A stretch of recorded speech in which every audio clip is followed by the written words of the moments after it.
6-yard area. And whilst we wait for that to be taken, let's head off to London Stadium and find out who's got the second goal. Your commentator is Barry Sway. Second corner in succession. What can West Ham conjure up? And it comes. It's Bowen! It's 1-1! Jared Bowen with a glancing header into the far corner. And just moments after Crystal Palace rattled a crossbar at one end from a corner, West Ham have got an equalised from a corner. 1-1 in what might be a big goal for Graham Potter. You still think he's got to win that game with away matches at Everton and Arsenal to come between now and the international break. As for Tottenham, they will face Doncaster Rovers next in the third round of the EFL Cup, then home to Wolves and away at Bodo before an away trip to Leeds and a home game against Aston Villa, all before that mid-October international break. 55 minutes gone here. It's Brighton 2, Tottenham 1. Manchester United and Chelsea to follow. We'll give you the team news from that very shortly. Tottenham launch it down the left-hand side. Richarlison interchanging with Odegaard. Cross comes in and it nearly found Bergvall, but Van Hecke was there. But again, he has to concede a corner. Yeah, he does, and you just feel like the away team are turning the screw a little bit now, Ben. Brighton almost confined to counter-attacking football. Tottenham throwing bodies forward. Really, really interesting. Good game to watch, this one. Spurs haven't made their corners count yet. Brighton have won many of the first balls, but it is another Tottenham corner. Pedro Porro to take it. He's going to swing it in towards the 6-yard area by the looks of things. Kudos is outside the area. Porro to deliver. It's high, it's looping, it's punched clear by Verbruggen. Too close to the goalkeeper, and Minter, well, will try and complete the clearance, but he wanted to bring the ball down and he couldn't, and Bergvall wrestles it back inside the area, outside of the boot. Nice shape on the ball originally, but it just was at the wrong angle, and it's harmlessly out for a Brighton goal kick. Yeah, I'm not sure why Verbruggen punched that. There's nobody near him, just catch it. Relieve your team of a little bit of pressure just for 30 seconds.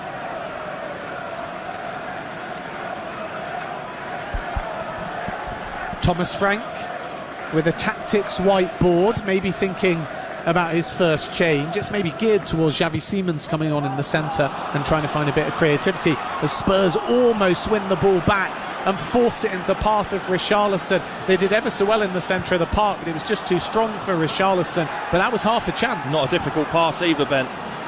Not for someone like Bentancur. Just feed it into Richarlison's feet and he's in. But this at the moment is one-way traffic. Certainly is, as Pedro Porro has it now, swings one in towards the back post, and Veltman got a shout to leave it, even though Odegaard was behind him, and that was the right decision, and it is out for a Brighton goal kick. And there will be a change. Thomas Frank was obviously listening to me, because Xavi Simons is stripping off. He can hear you, Ben. You got to feed down to him. Absolutely. No, I said generally 15 minutes when you're losing into the second half. They've started well, Spurs, so that can they maintain that momentum? Attacking change coming, and they won the ball back again. They have. Here's Romero in an unfamiliar position, centrally 30 yards from goal. Diagonal ball to Bergvall, overlap for Paulinho, who didn't really want it. He hesitated, and that's allowed Kadioglu to at least half clear, but it's sort of bobbling around quite awkwardly on the edge of the Spurs area. And Tottenham are winning a lot of these second balls. They're just looking hungrier at the moment, and that looked like another example of that, as Porro thought he'd won it off Gruder, but a late whistle and the Spurs man will be penalised. Yeah, I think it's a free kick. He's wrong side. He sort of tugged him round to win the ball back. Don't think you can really complain. Yeah, there it is. That's a foul for me. Team news is in from the Manchester United and Chelsea fixture, which is getting underway at 5:30. There's a long attempt to try and lob. Vicario came in there that was audacious. I think it was Lewis Dunk, of all people. He just had a free kick on the halfway line. He just hoofed it long, thinking he could lob Vicario. It's about 3 or 4 yards over the bar and out for a goal kick. Chelsea lining up in a 4-2-3-1 formation. Sanchez, James, Chalobah, Fofana, Cucurella, Caicedo, Fernandes, Esteval, Willian, Palmer, Neto and João Pedro. As Xavi Simons prepares to come on, I think it'll be Bentancur, if it is an attack-minded change, probably the player to go off. Yeah, I just think Bergval's been really sloppy today in his play. It's just one of those days where he's not intentionally give the ball away a lot. It's just nothing's really happened for him. Manchester United 11, Bayern stays between the sticks, so no Sani Lamens, and Mateus Cunha can only start on the bench after returning from a hamstring strain. Manchester United 3-4-3 formation, Bayern De Ligt, Maguire, Shaw, Mazraoui, Casemiro, Bruno Fernandes and Dorgu, and Mbumo, Amad Diallo and Shesko leading the line. Paul Parker and Matt Drabble, your commentators for that game, in around an hour's time, as here's Ruta for Brighton, just ran into trouble in the form of Pedro Porro, and Vicario will clear for Spurs. So Xavi Simons is about to come on, wearing 7, the same number as Son, as Richarlison has leant in there, leaning backwards, and Fabian Hertzler and the Brighton crowd think that this is an elbow and are asking for more than just a warning or a yellow card. Richarlison is saying he was being tugged at. The initial thoughts, Ben, are there's not an awful lot in that.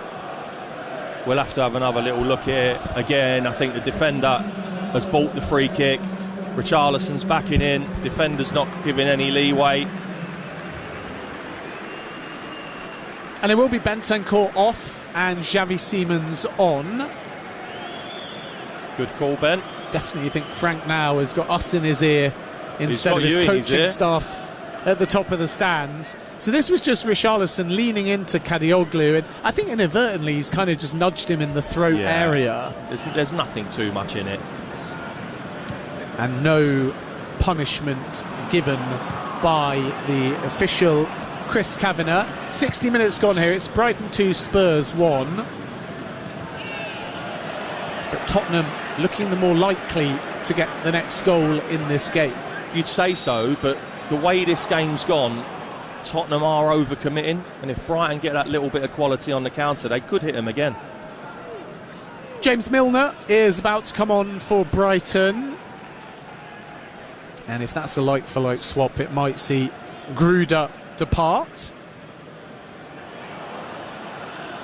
Here is Gruder inside the area, slides to the ground, half dealt with by Van der Ven, picked up by Ruta, kept it in play, and then there was a shot from the edge of the area, and it was a Yari again, kind of on the half volley, and it just skids wide of the right hand post.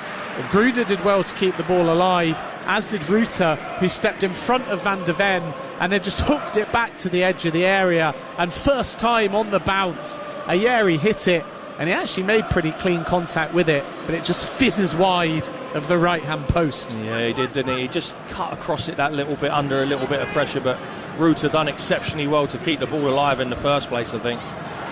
62 minutes gone. It stays at Brighton 1, Brighton 2, Tottenham 1, and James Milner is stripped off and ready to come on.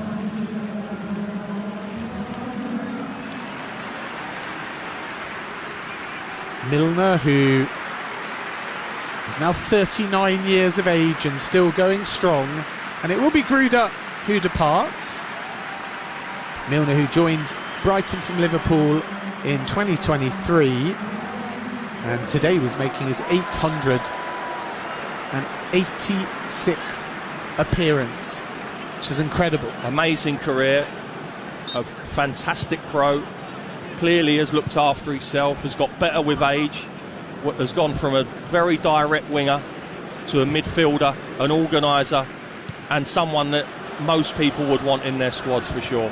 Here's Kudos for Tottenham on the halfway line, spreads it out to Udogie, who's been quiet in this half. Udogie and Wilson Odobert interchange, then it's poked down the line to Richarlison, who unselfishly lays it back to Udogie again. Veltman is in the way, it will fall on the edge of the area to Xavi with his first involvement, and he took a snapshot, hit with plenty of power, low and diagonal towards the far right hand corner, but it's just a couple of yards wide. Yeah, as that's building up, it's got a little bit scrappy. Richarlison nips in and sets it back to Xavi, and again, very much like Gomez slices across the ball. Brighton fell asleep though, nobody picking up Xavi Simons, who joined from Leipzig, even though it was thought for much of the summer he might end up at Chelsea. 60 million euro signing. Simons, also former PSG, prefers to go by the name Xavi as opposed to Simons, and he's capable of that kind of finish in and around the edge of the area. Tottenham just haven't really turned this possession into too much that seriously challenged Verbruggen, at least not in this second half. No, not clear cut. They've had a lot of the ball, very much like the start of that first half. A lot of the ball, but no clear cut chances created. Final ball lacking, final decision, final pass. They just need one of those to come right and they'll get in. Burnley 1, Forest 1, Wolves 1, Leeds 3, West Ham and Palace is 1-1, and 2-1 here to Brighton, almost midway through the first half. Ayari, who's been lively, to Mitoma, who hasn't really. Excellent by Bergvall to win the ball back, and he feeds it diagonally to Mohamed Kudus, who switches the play neatly to Xavi Simons, back to Bergvall. Excellent defending by Van Hecke. Bergvall just hoped the defender would overcommit, and he tried to just take a first touch and shift it onto his left foot, and maybe that was the wrong decision, and Van Hecke once again, right place, right time. Corner, which was taken short to Porro, and his cross is blocked by Ruta. Oh, Richarlison has to call Bergvall and tell him to just let the ball run, because if that runs through to Richarlison, it's a one-touch finish. Bergvall's actually stopped the ball, took the pace off it, and the chance from there has really gone. You'd like to think Richarlison did call for that.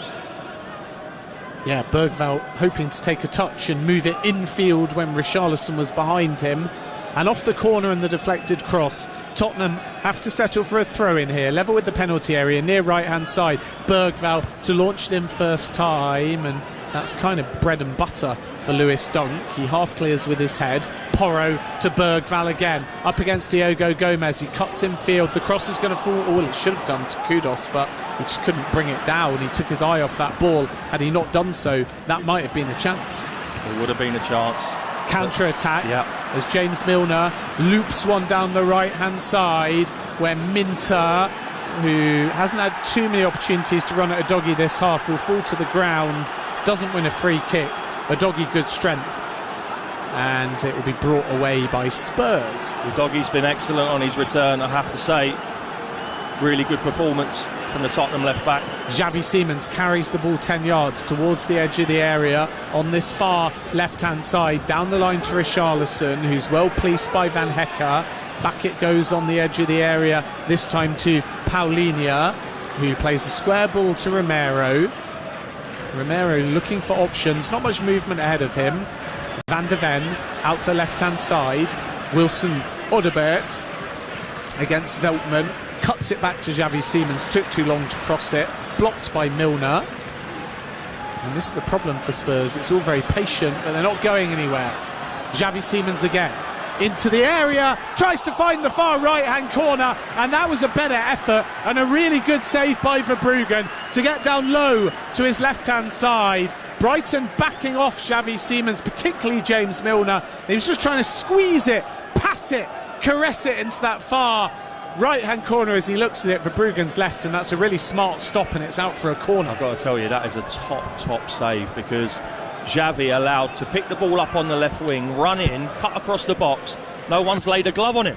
Kudus' corner towards the back post, too short for the head of Richarlison. Back in by Odobert, but that would be brilliantly cleared with a back heel there by Minter, up towards Mitoma, back to Minter again, but Udogie steps across and makes a challenge. That was nearly a really promising counter-attack. A doggy, though, in the way. Vicario only clears as far, though, as Yari. And now Minter, Milner and Veltman.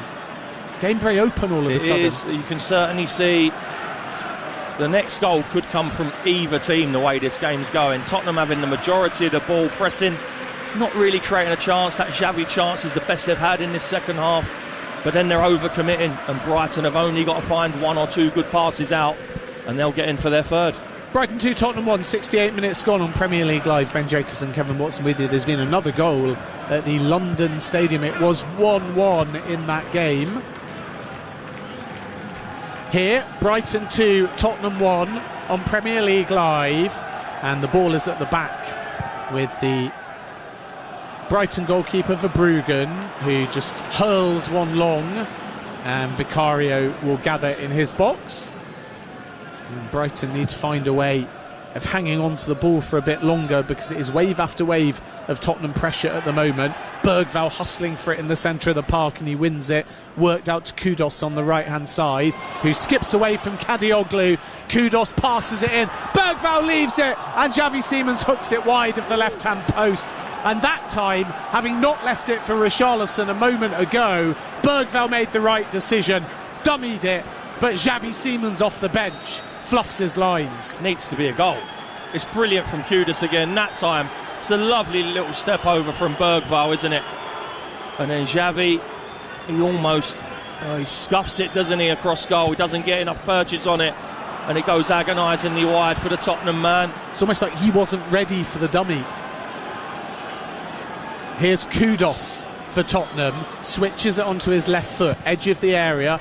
Cross in is easily dealt with by Dunk, but he has to glance it out to the left-hand side. It won't go out of play. A doggy keeps it in and finds Odobert. Infield to João Paulinho, chip down the flank, looking for Xavi Simons, but it was a poor ball, and it's easy for Gomez just to watch it go out of play. Brighton goal kick, 20 minutes remaining, and Brighton happy to take an age here as they look to wind down some of the clock. Yeah, Kadioglu must be so frustrated a lot of the time, because Kudos, he has that happy knack. You think you're going to take the ball off him, and he has so many little touches that he just gets one that toes it away from you nearly all the time. You think you've got it, and then no, he's gone. Brennan Johnson is about to come on. I was maybe a bit surprised that he didn't get a start in an away game like this, but he'll have 20 minutes as Tottenham hunt for a winner. We'll wait and see who goes off. You would think if it's like for like, it'd be Wilson Odobert, and 28 goes up on the board. Odobert off.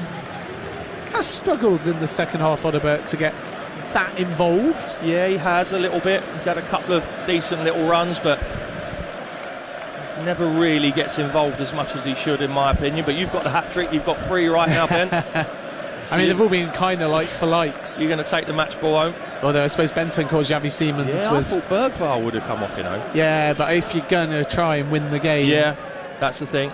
Then you have to take a few more risks, which is why I thought it might be Bentancur. So Brennan Johnson is on, and Odobert has departed. 19 minutes plus added time remain. There has been, as I say, another goal at the London Stadium, and let's go over there now and see who's got it. It was 1-1 when we last left that game, and your commentator is Barry Swain. And Wharton chips it in towards the penalty area. That's a great ball. Kamada's in there, and this is a chance. Oh, that's a blistering effort from Tyreek Mitchell. The net struggled to keep that one intact. That's a brilliant goal. West Ham losing. Graham Potter might only have 15 minutes or so to save his job. Whilst we were away, Diego Gomez has been booked for a foul on the halfway line, so the substitute in the book. And it looks like Brighton are making a change as well. Diego Coppola is warming up, and so is Danny Welbeck too, so it might be a double change for Brighton and Hove Albion. Brighton 2, Tottenham 1 with 18 minutes remaining. Ben Jacobs and Kevin Watson with you. And in that other game we're keeping an eye on, West Ham 1, Crystal Palace 2. Graham Potter in big trouble. Yeah, he is. You feel for him, don't you? And when things are going bad, things like that happen. Like I say, being at home sometimes isn't an advantage when you're struggling as a team, as a unit. Fans can get on your back quite easily. A doggy to Richarlison on the edge of the area. Not the best diagonal ball. Kadioglu gets a foot in, but Kudos picks it up on the right-hand side. He drives towards the byline. Kadioglu overcommits, and that allowed cutback from Kudos, but it was watched all the way by Ayari, and he needed to be in the right place because Kadioglu was sold there. Yeah, he was. That's what I'm saying. You think as a defender, and you can see what's going through his mind. Kadioglu's thinking, I've got that, and then a little toe comes from somewhere, and he's away. He's got that happy knack of doing it, Kudos. He has loads of little touches instead of big touches. Yeah, and it's the change of pace over a short space that sells defenders. As Ruta's going to be penalised for a late challenge on Romero. No booking, but a warning from the referee Chris Kavanagh. With 16 minutes remaining, Brighton 2, Tottenham 1. That's one that Romero's bought there. Ruta's saying, I didn't touch him. I don't think he did, in all honesty, but that's the end of his afternoon anyway, Ruta. Yeah, Ruta off, and Danny Welbeck on to lead the line and hold up the ball and waste some time in these final stages. And Diego Coppola is also coming on, and that is the end of the afternoon for Yankuba Minter, who was more effective in the first half than the second, but scored an excellent goal. Yeah, he certainly did score an excellent goal. They are becoming, as time goes on, Brighton, less of a threat, and they may see Minter as disposable at this moment in time and just try and hang on to this 2-1 lead. 15 minutes remain. Ruta and Minter both go off. Coppola and Welbeck coming on. Welbeck's exactly the kind of player you need with a 1-goal advantage with 15 minutes left. Well, you need the ball to stick up front now, don't you? That's one thing you absolutely need. Free kick to Spurs though after that foul on Romero. It goes out to the right hand side, and Kudos swung in by Porro, dangerous, half cleared by the substitute Coppola. And everyone's behind the ball for Brighton, which means that Xavi will pick it up for Tottenham on the left-hand side. He's 35 yards from goal. Short ball to a doggy. Ooh, he's nearly dispossessed and then does lose it. And Ayari will force it forwards here. And there's a chance, but it's wasted as Gomez falls to the ground. I think he realised he didn't have the pace to get to it and have a one-on-one, so he just tried to stretch a leg out and elevate the ball in the hope of maybe lobbing Vicario, who was backpedaling, but didn't get any real direction or height on the ball. Yeah, he knows he was getting caught by 3 Tottenham players there. Looked like he was running in treacle, Gomez, as he caught up to the ball there. But again, it's a chance if you got someone with pace. If that's a Minter, he would have run away from the 3 Spurs players there because Van der Ven was nowhere to be seen. Yeah, Van der Ven is quick and had a yard-and-a-half advantage, so Gomez just chose to stretch out a leg, and half a chance goes begging at the other end. Bergvall's able to carry it all the way forwards to the edge of the area. Short pass out wide to Mohamed Kudos. Kadioglu should get ahead of him, but actually doesn't do that well initially as the 2 players collide. Then Kudos nearly kept it in by the byline before it deflected into the path of Kadioglu, and he clears back up to the halfway line where Van der Ven has the ball. He'll kind of leave it for Xavi Simons, who's orchestrating everything from central areas at the moment for Spurs. Short pass to Paulinho, who lays it off to Porro. He'll chip it in first time, not the right angle, and it just skids away from everyone. And Brennan Johnson turns back around in disgust because he knows that that was not the best ball in, and it's out for a Brighton goal kick. And again, they can take their time. Yeah, Brighton will feel they've done their jobs if they're getting Tottenham to cross from deep areas on the angle like that. That's exactly what they want. What they don't want is them to shift it left to right, right to left, certainly out to Kudos this side, and let him get Kadioglu, because the more the game's gone on, the more it's become a little bit of a mismatch. It started extremely even, but I'd be saying to these Spurs boys, get the ball to Kudos every single time you get it, and leave him alone 1v1. Wolves 1, Leeds 3, West Ham 1, Palace 2, Burnley Forest is 1-1. As here's an opportunity for Brighton, but a flag goes up in the end against Karu Mitoma. It just looked like he was in ahead of Romero there, but a late flag, and either way Mitoma fell to the ground before really getting a shot away. And at the other end, Tottenham come forwards, but Udogie is dispossessed, and here's a chance for a counter-attack. Mitoma on the halfway line, tried an outside of the boot ball down that right-hand side, looking for Coppola, but it wasn't well executed. They only need one ball right on this counter-attack. Udogie giving the ball away there. For me, that's not a difficult ball for Mitoma to slide it in down the right-hand side. It gets cut out, and here come Tottenham again. They've almost, now Brighton, just left Danny Welbeck up on his own, ploughing a lone furrow, getting a 4 and a 5 behind the ball and saying to Tottenham, can you break us down? They've got to work the ball to wide areas now, Spurs. It's no good going through a blocked middle. 12 minutes plus added time remain. Brighton 2, Spurs 1. Diagonal ball out to the left-hand side, and Destiny Udogie infield to João Paulinho, and now back to Mickey van de Ven. Tottenham are 30 yards from goal. Romero has it just on the edge of the area. Xavi Simons lets it run, but it doesn't quite find Richarlison.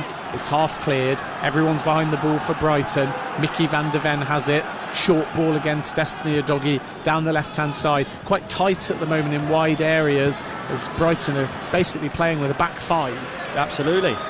It's down to Spurs now to try and break them down. At this moment in time, they don't really look like doing that. Welbeck picks it up on the halfway line, holds it up well, and then passes it infield. Now down the line to Karu Mitoma, who's clear here on the right-hand side. He's onside, crosses across the face of goal because he didn't have the angle to shoot, which was the right idea. And Kadioglu arriving at the back post on the stretch, got his toe to it, but couldn't quite turn it into the empty net. No, and there's all the experience from Danny Welbeck, James Milner. Gets Mitoma in down the right-hand side. It's unlucky with a ball to the back post, but again, it's just that final ball for Brighton to kill the game off.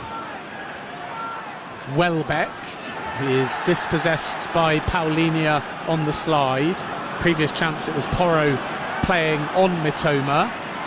Now here's Xavi Simons down the line. Richarlison inside the area, and he tried a quick release shot, got the ball away from his feet quite well. Tight angle, he was hoping to catch Verbruggen by surprise and maybe get a parry from the Brighton goalkeeper, but didn't really get enough power behind the effort. You're absolutely right in what you say. He's tried to take it early, catch Verbruggen unsighted, but not enough angle, nowhere near enough in the corner. But really good from Xavi. He's been extremely bright since he's come on, hasn't he? 10 minutes to go. Tottenham will probably argue they're deserving of an equaliser, but they just haven't found enough quality. Can't think of many balls in from wide areas that have really caused Van Hecker or Dunk too much to think about. Well, they've nearly all hit the first man. They've either hit the first man or gone too high and out the back, so not one has really been on the money yet. Romero for Tottenham with 8 minutes remaining. Diagonal ball to Xavi Simons, who stutters, looks for options, turns away from Gomez, and now will spread the ball neatly to the right-hand side. And Kudos, who swings in a ball with his left foot. Oh, it's an own goal by Van Hecker. It beat everybody except the Brighton defender. He was facing his own goal. He stooped. He seemed undecided as to whether to head it low or put his foot through the ball, and it's hit his thigh area and it's found the bottom right-hand corner. Spurs get a bit of fortune, but it was really good by Xavi. Kudos's ball was menacing, and Van Hecker puts through his own net for Brighton 2, Tottenham 2. Well, about 30 seconds ago, Ben, what was we saying? They've either hit the first man or been ballooned over the back post. This time, it's brilliant from Xavi in the first place. Wraps the ball out to Kudos on the right. His first touch is outstanding. Shifts it back onto his left, and then it's all about the delivery. And for once, it's a real menacing fast ball that's angling towards that far post, and it inadvertently deflects off Van Hecker. And now we have a real finish to this game coming up. 2-2 as Brighton come down the other end, but the cross towards the edge of the area won't find Karu Mitoma. I actually think that Van Hecke's a bit unsighted. Paulinho is in front of him, and Paulinho doesn't get a touch. But he's only a whisker away, Paulinho, from winning a header of his own that probably would have been a goal too. Yeah, absolutely correct. Like I say, though, you put a ball in with that much pace, hang on. Here's a chance for Brighton at the other end as Danny Welbeck comes forwards, left-footed. Looked originally when the ball left his foot like it might somehow, in quite an ugly way, bounce into the bottom right-hand corner, but a last-gasp challenge and deflection from Romero takes all the sting out the ball and stops it from finding the back of the net. Well, we've got a basketball match at the minute. You attack, we'll attack. You have a chance, we'll have a chance. Who's going to take it? I can see a winning goal in this game for sure. 7 minutes remain. Richarlison inside his own half to Xavi Simons, pulling all the strings, doesn't want to go right on this occasion, slows it down, square ball to a doggy on the left hand side, and Tottenham just biding their time. Xavi Simons to Richarlison, who does well, good strength, and then finds Xavi Simons again, who goes down inside the area. Coppola may have caught him. Referee signals no penalty, and not a huge appeal by Xavi Simons, but even if Coppola does win the ball, he's living dangerously there because he's lunged in from the side. Yeah. And I don't think he gets much of the ball. He doesn't get any of it, but I don't think he gets any of Xavi either. Let's have a look. I think he catches the back of Xavi Simons' heels, but Xavi had kind of slipped beforehand, and because he was falling to the deck anyway, for me, it will be a surprise if VAR gives this. Yeah. I think are they thinking about it? Well, they're looking at it simply because there is a bit of contact, and Coppola does not get any of the ball. Is it a case of one of those, though, where Xavi actually puts his foot in, he knows it's coming and puts his foot into Coppola? I'd be surprised if they turn this around. Yeah, I think it would be a surprise if this is given as a penalty, especially with the high bar for VAR. But sorry, Ben, you've got to say that Xavi, since he's come on, has turned this game on. Outstanding. And what I like there, he's waiting. He's flicked the ball into his front man, Richarlison. Richarlison holds it. He's followed his pass, little back heel, and then it takes him into the box. Really, really positive from Xavi. He's been excellent. 2-2 here. Mats Vifa's going to come on for Ferdi Kadioglu with 5 minutes remaining. Fabian Hertzler and James Milner deep in conversation. Brighton know that they've got their backs against the wall here. And Tottenham are preparing a substitution as well. Jed Spence is going to come on for the last 5 minutes of the game, most likely for Destiny Udogu, who's managed almost a full 90 minutes on his full return to first team action. Elsewhere, Burnley and Nottingham Forest is 1-1, Wolves 1, Leeds 3, and still West Ham 1, Crystal Palace 2. 4 minutes remain, plus probably a fair amount of added time with the goal and the substitutions. Tottenham worthy of a point, aren't they? Oh, yeah, absolutely. I mean, at this moment in time, it would be a shame if one of these two teams was to lose. Brighton come down the right-hand side. It's kept in by Gomez and then sort of hooked back towards the penalty spot. And Ayeri was there and he just tried to throw himself at the ball but couldn't make clean contact. But Gomez did well to keep it in play. And actually, I think if anything, Welbeck was in the way of Ayeri, which put him off. Yeah. And it sort of just hits him off the knee. I think he's got to head it, you know. I think it's too high for Danny Welbeck to do anything with it, but he's tried the unexplainable there for me. But the last touch is off a Spurs player, so it will be a corner on the far right-hand side, whipped in towards the 6-yard area. Romero half deals with it, and then Ayeri tries again on the half volley to put it back in the box, but Udogi is there to clear, and he'll play it off Gomez and win what he thinks is a Tottenham throw-in. But actually the last touch is off Udogi, and Brighton have a throw-in which Vifa will take, level with the penalty area on this near left-hand side. It's worked up towards the edge of the area, it's then forced in towards Welbeck, but it was too hot to handle, and it runs all the way back to Vicario. There'll be one more chance in this game. I always say, last knock-ins, there'll always be one more chance. It's whether you take it or not. Suddenly Spurs are giving it away in midfield as Veltman wins it back. Gomez to Mitoma, who's playing in a more central area. He's pushed by Romero. Cheap free kick. and Brighton will have the opportunity from about 35 yards out to put the ball in the box, and Romero is going to be booked here, which feels a bit harsh. He just stepped on the toe of Mitoma. I'm still not sure. He needs to commit a foul there and put his team on the back foot, Romero. Pedro Porro is in fact going to be the player to come off for Jed Spence, and Bergvall is going to depart too, and on comes Archie Gray, who Tottenham signed under Ange Postecoglou when he was at Brentford, when he was at Leeds I should say, with Brentford, and Thomas Frank, thinking they'd signed him only for Tottenham to hijack the deal.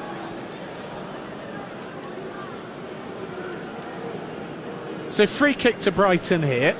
James Milner to take it. He's 35 yards from goal. He swings it in towards the near post. Welbeck gets a flick, lands on the penalty spot, but Gomez couldn't hit it on the volley, and Xavi Simons brings it away, but he's dispossessed by Wefer, and Tottenham are struggling to hang on to the ball here, and all of a sudden Brighton look a bit more threatening. Yeah, it's been such a good game, end to end.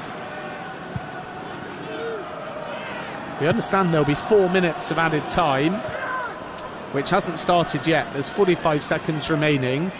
Mitoma has the ball for Tottenham. Jed Spence thinks he's run it out of play, but the official disagrees. Now Mitoma puts a low delivery into the 6-yard area. Romero half clears. Wefer picks it up. Back to Mitoma. And now Ayari, who got the second Brighton goal. Little 1-2 with Mitoma, but the knock back to Ayari's too strong, and it rolls out for a Tottenham goal kick. Yeah, I think a draw will be a fair result based on the way these two have gone at each other. Spurs started the first half exceptionally well, only to find themselves 2 goals behind, get their goal just before half-time. They've been good second half. Although not created many chances, they've been good. Brighton perhaps a little bit sloppy on the counter-attack. So you just feel that it should be on as even. 90 minutes are up, but there is 4 minutes of added time starting now. Ooh, and it's been left there by Paulinho, and Mitoma able to cut towards the area, but then he can't quite feed Gomez. But again, Brighton are winning the second balls, and they try and deliver one from the right-hand side. Coppola couldn't quite find Welbeck, and it will run out for a Tottenham goal kick. But tell you something, Paulinho took a risk there. He must not have known that Mitoma was just lurking on the edge of the area. Yeah, both teams have worked their socks off today. They must be feeling the pace. It's been played at a furious pace, this game.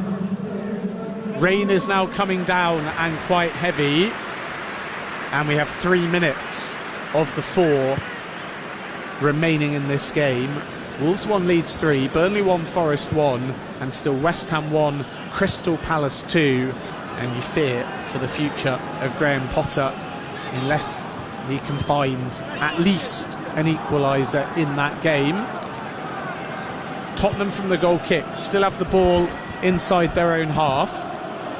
Here's Jed Spence on the right hand side, right in front of Fabian Hertzler, up towards Kudos, who under pressure keeps possession but then can't switch the ball down that left-hand flank to Brennan Johnson, and Brighton come away with it on the counter-attack. Brennan Johnson hasn't really got involved in the game so far. Brighton work the ball centrally quite neatly, and then Wefer is going to lose a battle to Jed Spence, but it will be a Brighton throw-in with 2 minutes remaining. I can't remember a time you actually said Brennan Johnson has had a touch, Ben. I don't think he has.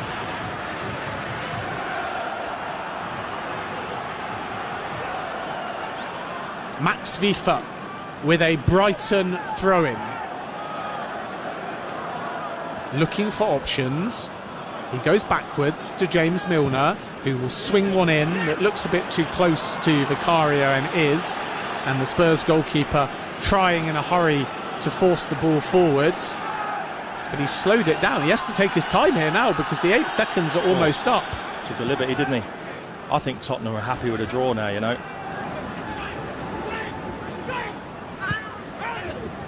Udogie is caught,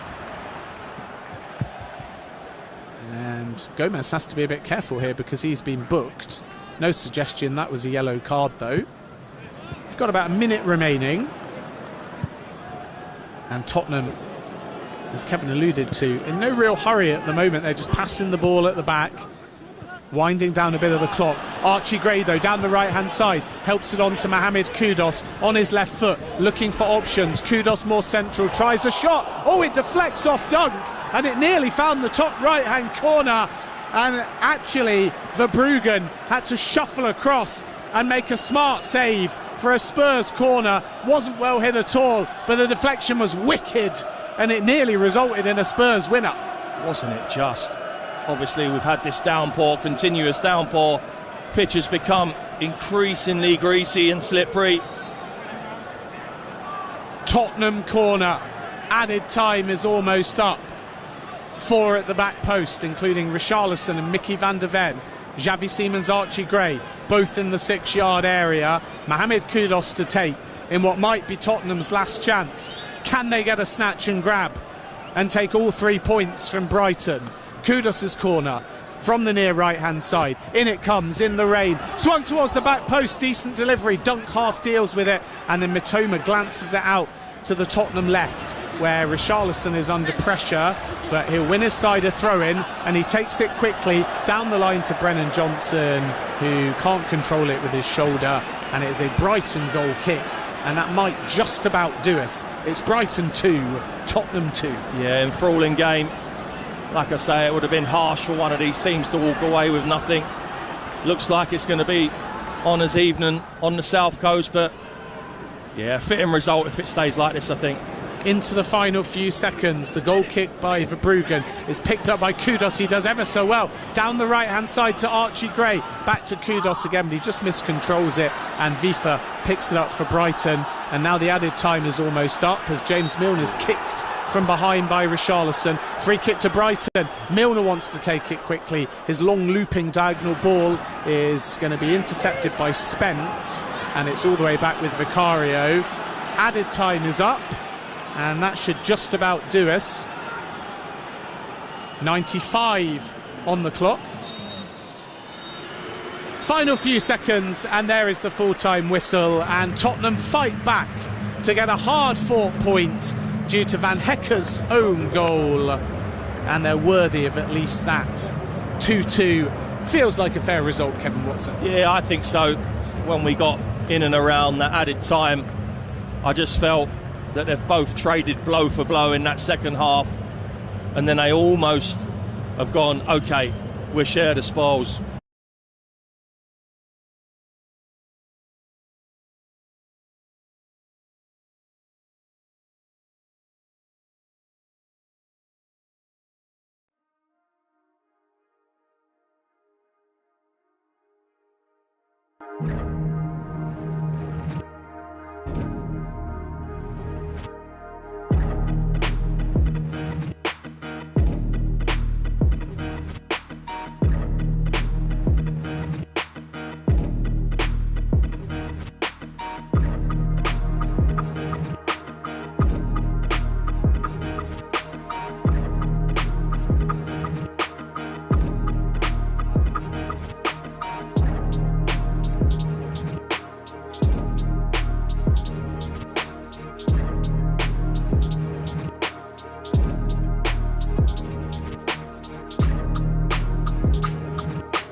jump aboard the hype train to the World Cup. If anyone can get me a ticket to the World Cup final, it's the voice of American soccer, Brian Sanchez. Rennie keeps slathering me.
that's a key issue, or do you think he's a 60, 70, 80 million pound player? He should be able to play both roles. He should be able to, but it's about the quality that you're going to get from him in that position. I look at him in that role as a deeper one, and I would say he struggles with legs, he struggles with discipline and what he's meant to be doing. But then if you look at it, you go and play him in behind, then he hasn't really got the legs to run beyond. I mean, the best way for him is to go and play in that role. It would be better if he went and played in that role, and then he put Manu into that midfield. But for some reason, he doesn't seem to. I'm not going to use the word trust. I don't think he likes him. I don't think he fancies him, to be perfectly honest, because he come on against City and he gave a really good, positive performance. He didn't come on with an attitude of I should be in a team and sulk. He come on with a really good, positive attitude, and he doesn't start. So it doesn't make any sense at the moment. So many talking points, one of which is Kobbie Mainoo on the bench. Still have time to get into all of those across the next hour and a half or so here on Premier League Live. We're building up to Manchester United versus Chelsea. You've heard from me and Paul Parker. You've heard the thoughts of the two managers, but the time for talking is quickly fading. The teams are in the tunnel. We are in position here at Old Trafford. It is one of the Premier League's classic fixtures. It's Manchester United versus Chelsea, and kickoff comes next here on Premier League Live.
Premier League Live. Well, the theatre of dreams, always a grand setting for a football game, regardless of the state of the team playing inside it. It's United and Chelsea today, and those two have made their way out onto a very rainy pitch. A reminder of the lineups before we get started. Starting with Manchester United, the home team. Of course, it's 3-4-2-1. What else would it be? It's by India in goal, Mazraoui, De Ligt and Maguire. And Dorgu make up the back five. Casemiro and Bruno Fernandes hold down the midfield, with Mbeumo on the right, Diallo on the left, and Šeško leading the line. For Chelsea, it's Sanchez in goal, Cucurella, Fofana, Chalobah and James the back line, Caicedo and Fernandes in midfield, with Estevao, Palmer and Neto behind João Pedro up top. The dulcet tones of John Denver ring around a rainy Manchester. Country Roads playing for the home side, and Ruben Amorim will be hoping they can lead him to 3 points this afternoon. Referee is Peter Banks. He'll be assisted by Edward Smart and Blake Antrobus. The fourth official is Thomas Kirk, with Craig Pawson in the VAR room. Enzo Maresca has felt the squeeze and the scrutiny of his fans at times last year. I'm not sure Ruben Amorim, Paul, has ever really managed a game without scrutiny so far. That's absolutely correct, but I think any Manchester United manager is always going to be under scrutiny. Whatever run you're on, you are there, you are seriously under pressure. And you look at it, one defeat or whatever, you are questioned. Your next game is just as important. You speak about the next game. Manchester United, it tails off a little bit. It's Brentford and Sunderland. This could be a real lift. This could be a real boost. Regardless of what we think of Chelsea this season, they're a big name. Amorim hasn't really proven that he can go to or host a big name and get a massive result. He can do that today. Well, he's got an opportunity. I think he'll get a performance in a game like this. Brentford and Sunderland are the games that could cost him his job. They're the ones that Manchester United generally struggling. We are underway then. Manchester United, red shirts, white shorts, black socks, going from my left to my right. Swing it out to Mazraoui, right-hand side. Chelsea in blue shirts, blue shorts and white socks, defending the penalty area to the right of where we're sitting. And De Ligt takes a step into the final third, back-heeled by Mazraoui. Back to Matthijs De Ligt, and Estevao emerges with the ball for Chelsea. Swept into a vacant midfield. And Luke Shaw finds Harry Maguire on halfway. Back in the 11 in the Premier League today for Harry Maguire, despite drawing some criticism in the Manchester derby last week. Was backed by United legend Wayne Rooney, who came out and said he needs to be starting on the radio here in the UK. Ruben Amorim gesturing from the sideline already. What have you made of his press conferences, Paul? Because he gives off an air of relaxation, that he doesn't really care. It's all water off a duck's back. But do you think deep down under that big coat it is bothering him? Of course it is. It has to be. If it isn't bothering him, he shouldn't be in a job. He doesn't want to be losing games. He's mostly feeling a little bit embarrassed how it's going, but he can't be sending those messages out, because straight away people will jump onto it. Cucurella, the left back, goes back to Trevor Chalobah. An own goal on Wednesday for Chalobah. Look to bounce back strongly. Sanchez distribution is poor. Might put up for Bruno Fernandes. Coming across was Fofana to clear it away, and now space for Cucurella, left of centre. Out to Estevao on the touchline, 10 yards over the halfway line. Mazraoui makes a stern challenge. Back off Estevao. Manchester United have a throw. The crowd are certainly still up for it today. They've backed him pretty relentlessly since coming in. They've preferred to shove the blame upward at the ownership and downward at the players. Ruben Amorim hasn't felt too much heat in his time as Manchester United manager, certainly when compared to the likes of Erik ten Hag and some of the previous 6 men that have failed to turn United around since Alex Ferguson's departure. Luke Shaw at left back, into the heart of defence where Harry Maguire can open up on his right foot. Matthijs De Ligt. Line-breaking pass through midfield, skips out Enzo Fernandes, laid off to Bruno Fernandes. Now on the left wing is Dorgu, early cross, good area, and Mbeumo's there, and Sanchez can only punch it away, falling into his own goal. Another cross comes in from Mazraoui, that one's steered away by Chalobah. Final ball goes in, drops to Dorgu. What a fantastic challenge made by Reece James. Last-ditch lunge denies Dorgu in the penalty area. United cranking up the pressure in this rainstorm inside the opening 3 minutes. Well, I have to say, the opening 3 minutes are better than what was at the Etihad last week for Manchester United. They've started really, really well, as good as they started against Arsenal.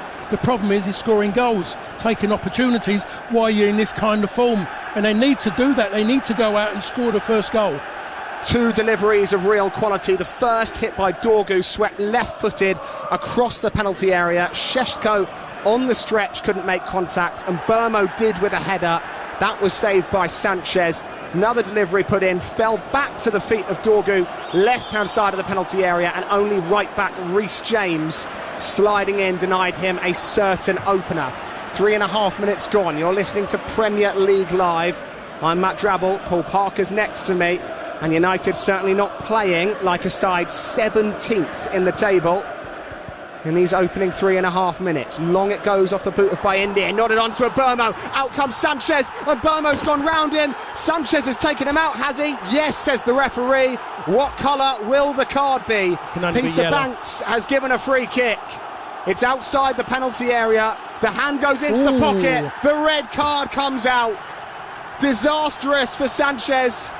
We haven't seen that from him this season. We saw it aplenty last season, and Robert Sanchez has wiped Brighton and Burmo clean out as he ran through one-on-one, and Chelsea are down to 10, and we haven't even played 5 minutes. Well, the thing about it, there was two players either side of him who were actually going beyond as well, so the referee's given out a straight red. I don't know if it will stand, but I mean, that was amateurish by Chelsea. You must say that. Šeško has won a great head. He did that a lot last week. No one was making the runs. It must have been said, because then Bueno made that run. The moment he jumped, he wasn't waiting for him to win it. He actually anticipated or hoped that he was going to win it, and he did. Well, and Burmo, I wondered whether he would try and lob Robert Sanchez. He just flicked it past him. Sanchez attempting to volley the ball, has followed through clean on the thigh of Cameroonian forward Brian and Burmo. So when Burmo's down outside the penalty area, and the only choice really for the referee, Peter Banks, was to brandish the red card. Robert Sanchez denying a clear goal-scoring opportunity. First card of the season for Sanchez. He shakes his head as he makes his way over to the sideline. Chelsea will make the sacrificial substitution. Estevão is off, the Brazilian. On comes Philip Jorgensen, the goalkeeper, of course. Not the afternoon at Old Trafford Estevão would have dreamed of, the teenager. And now Manchester United with a real chance to turn things around, to steady this ship on home soil. Haven't won back-to-back home games under the same manager since December of 2023, Manchester United. A golden opportunity to change that now. You talked about scrutiny. There's scrutiny now, playing against 10 men. Everyone is sitting there waiting for them to deliver now. It's as simple as that. And normally you find teams with a bit of a quality will get more resilient, and they just come out of themselves and show a little bit more. It was one long ball from Bayindir, a brilliant header by Šeško. Praise that. Rose clean above Trevor Chalobah, who's tall in stature himself, nodded it onto Burmo, who darted in behind. And Chelsea will make another sacrificial substitution. Oh, wow. Pedro Neto, a winger, is off. And we're going to see Tosin on for Chelsea as well. So bringing on an extra centre-back. This could get ugly, Paul. I've never seen that before. Normally you'll sacrifice one. I've never seen two sacrificed over one player being sent off. Two wingers have gone off, so I can only imagine they're going to shift to maybe a back five, drop Tosin next to Fofana and Chalobah as the centre-backs, and wonder who's capable of playing wing-back. Cucurella on the left, James on the right, so it'll be a back five for Chelsea now, you imagine. Meanwhile, there's a small matter of a Manchester United free kick right on the edge of the D. Must be 21 yards all told from the goal, now occupied by Philip Jorgensen since the red card to Robert Sanchez. There are 4 in the Chelsea wall with Tosin lurking around it. 3 red United shirts stand over this set piece. Casemiro in the middle, Bruno Fernandes to his left, Brian and Burmo to his right. I'm looking at Bueno with his left foot. He's the one for me from that position, but I'm sure that Fernandes is going to want it. So Bruno Fernandes, the captain, no doubt will pull rank. You imagine if he wants it, it's his. Casemiro departs, only Burmo and Fernandes are left. Jorgensen bouncing on his line. 8 minutes in, United free kick straight into the wall, and Burmo's follow-up dips over the crossbar. In the end, it never really threatened.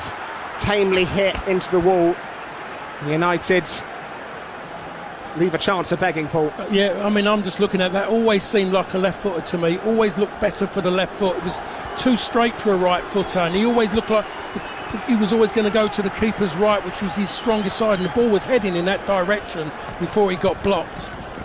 And Burmo's effort took a deflection, so it'll be a Manchester United corner kick, and the man at the centre of proceedings so far will take it.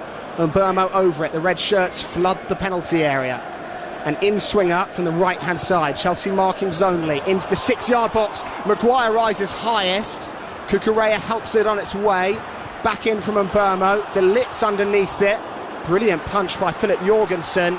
But another corner kick to United. Chelsea can't get out their own penalty area, let alone their own half. Well, we look at that ball coming in. Harry Maguire takes it off of Šeško's head. He gets in the way of it. When that ball coming again for the one that went out, and Šeško actually said something to him as well. Another United corner kick. This time from the left. 5 Manchester United shirts in the penalty area, being joined by a 6th and a 7th. Harry Maguire, no doubt a notable target. 4 goals he got last year from centre-back in all competitions. Fernandes will take this one. In front of an expectant Old Trafford. In-swinger from Fernandes towards the near post. Fofana's header is good. Ahmad will follow up with a low-driven strike.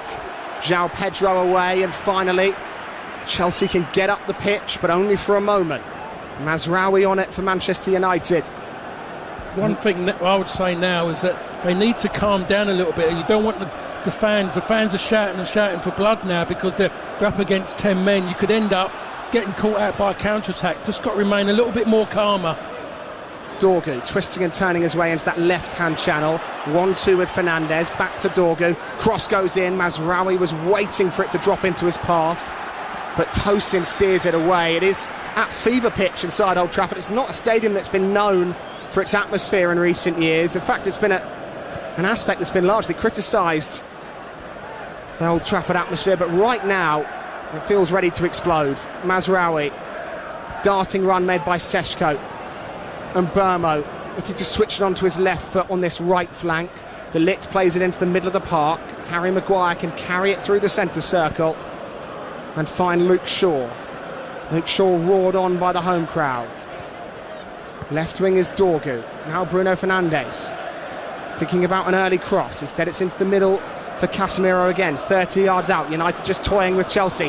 De Ligt lines one up. That's not really his game, and he drills it wide. I think it was a cross-come shot in the end, but no one can have a chance at that one. The thing about it, I'm thinking it's a shot, but if he'd have kind of gone for the pass, it would have been perfect, because Ahmad was on his own making that run in. De Ligt skews it into touch as it happens, and it is a Chelsea goal kick. 12 minutes into this one, I'm Matt Drabble. Next to me is former England and Manchester United defender Paul Parker. You are listening to Premier League Live. Chelsea, of course, down to 10 if you are just joining us.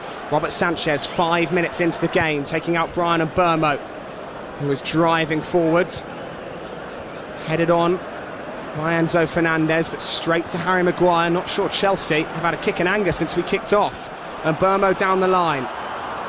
One-on-one against Chalobah. Crosses first time. Chalobah gets his shins in the way, and it bounces out from Manchester United throw, near side to where we're sitting.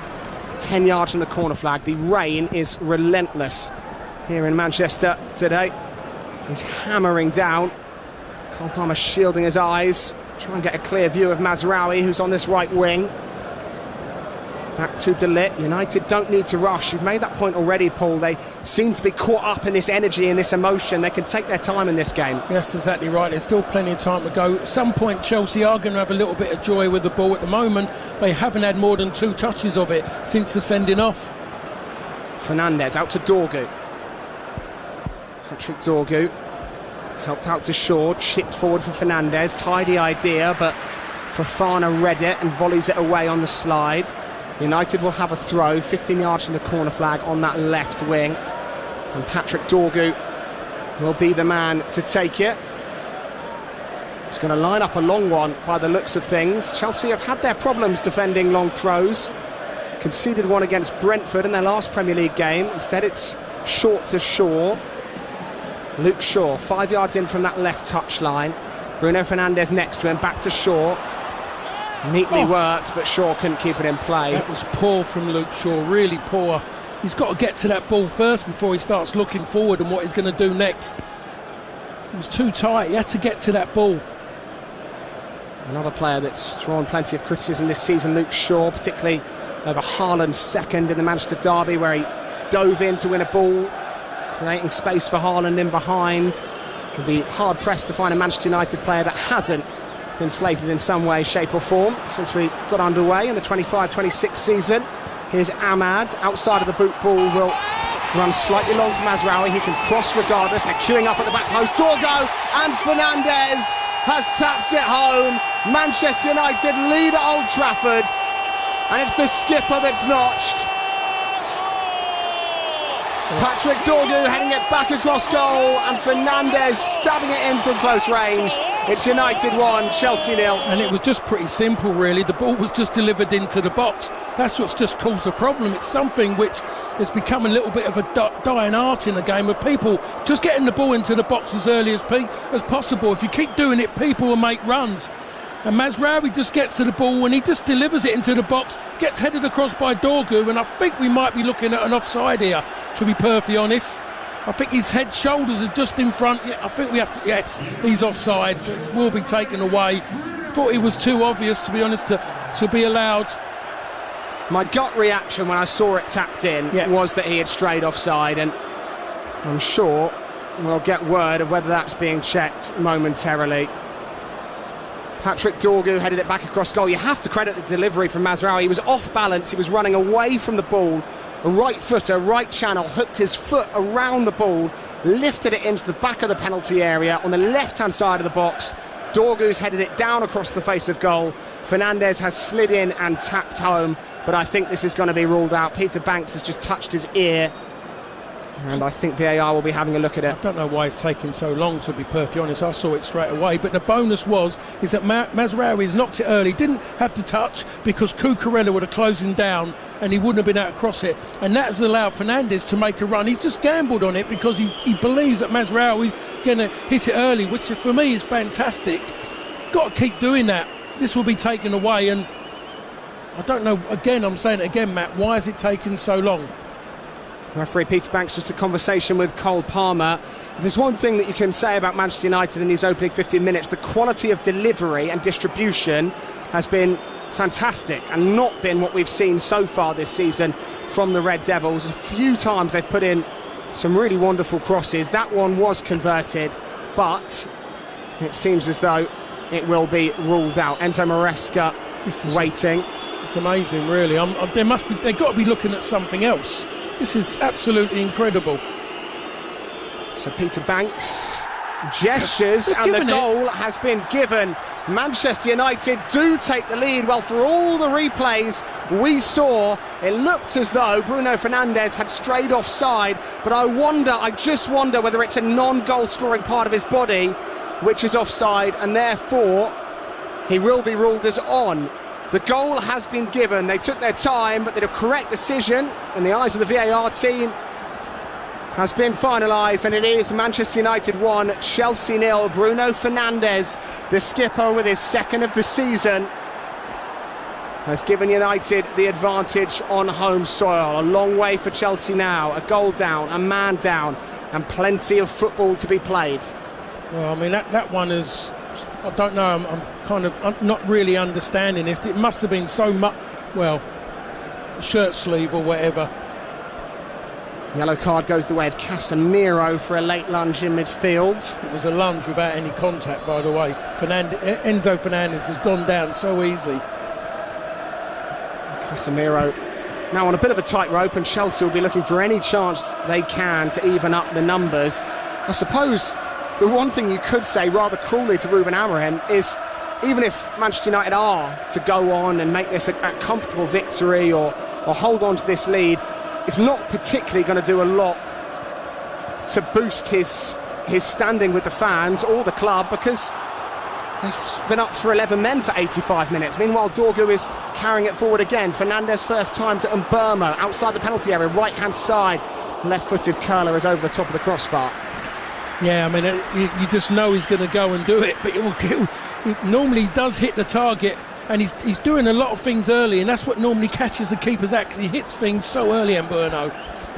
That's how good he is, and I'm just looking at this moment. He's going to get the opportunity. It's great that Šeško is now a little bit more into the game. Yes, we can talk about the facts of, again, only 10 men, but he needs that little bit of confidence. He needs to get more involved in the general play.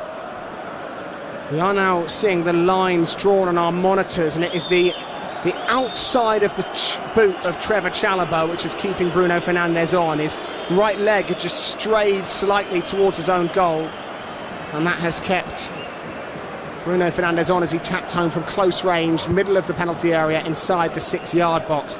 Chelsea are lining up their third substitution of the game. We're 19 minutes in. They are 1-0 down to Manchester United. Here's Mazraoui. Šeško wants it through the middle. Mazraoui instead whips it long over the top. Dorgu was lurking. Reece James steers it back to the arms of Philip Jorgensen. I can only imagine Enzo Maresca's changed his game plan again after going a goal down.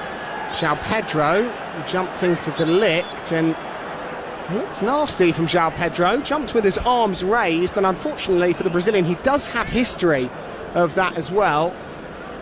And the referee has given a free kick. I don't think he could do a lot with it, really. Harry Maguire nearly got caught out, by the way, because he got sucked in towards the ball when he shouldn't have been there. And the one thing I will say to you, Matt, that when anyone jump, we all jump and we put our arm up as a protection to not take a head in your face or anything. So it's going to be another substitution made. Cole Palmer is being pulled off by Enzo Maresca. Well, coming on in his place, that would be Andre Santos. That's going to annoy a lot of Chelsea fans. That's a strange one. That's virtually saying, I don't want to win. I'm not going to win this game. When you take, that's absolutely. So I'm looking. That's affected the fans. If you're out there as a Chelsea player, you're going to virtually say, he's one of our key players to get us back into this game. How are we going to get? We've lost Neto. We've lost Neto's pace. So you're looking really at João Pedro to do everything at this moment in time. He's the key one. So Chelsea started this game in a 4-2-3-1. The three attacking players behind João Pedro were Esteval, Pedro Neto and Cole Palmer. All three of them have been pulled off. Cole Palmer does not look a happy bunny as he trots towards the dugout. Has a word with Kobbie Mainoo, who's warming up below us. The Chelsea fans booed that decision to pull Cole Palmer off. They have left one attacking player on the pitch, and João Pedro. Let me just say something. That straight away, the picture shows it's not good because he's walking to the dressing room. João Pedro wriggling free left of centre. Man United with some defending to do for the first time. Cucurella attempts to cross. It spoons out of play for a corner kick. Chelsea will have a set piece from this left wing. And Man United were called into action for the first time there. Been a truly bizarre opening 22 minutes in so many senses, Paul. Footballs are so simple, and people try and be really, really clever. And I just don't know what Maresco's trying to do there. He is absolutely those players out there thinking, where is our if we're going to make an opportunity, how are we going to make it? And then you think we've got to score a goal as well. And dead balls seem like the only way they can do it. They've got a dead ball here, left wing. Blue shirts in the penalty area will be taken as an in-swinger by Reece James. Into the near post, headed on. Away from danger, Caicedo to hit one through the crowd. De Ligt gets in the way of it. United with a chance to break. It's 4-on-3 if they work this quickly. Over the halfway line goes Dorgu. Out toward Ahmad. Terrible pass, cut out by Caicedo. And Chelsea can take a big sigh of relief. Yeah, I mean, they just got nipped well. They're just that little bit. They haven't got together at this moment, Chelsea. They haven't bonded at all. You're looking for them. Fair side with what they are and what they've gone and spent and aspirations of competing for the Premier League. You're looking at that little bit of togetherness when you go down to 10 men. But I'll tell you what, the manager hasn't done them any favours, really. He's put a bit of doubt into the team now. So Cucurella with a throw. Left-hand side, 10 yards from the corner flag. Cucurella, who hit the winner the last time these two sides met. 1-0 win for Chelsea at Stamford Bridge in May. Boosted Chelsea's Champions League hopes, and he's given it right back to Manchester United, flicking it out of play. Mazraoui will take over. in line with the edge of the 18-yard box. Thrown backwards to De Ligt. To the halfway line where Harry Maguire is waiting. Luke Shaw, 15 yards shy of halfway. Forward to Ahmad. Haven't seen much of Ahmad in this game so far. Casemiro. De Ligt opening up on his right boot. Mazraoui waits.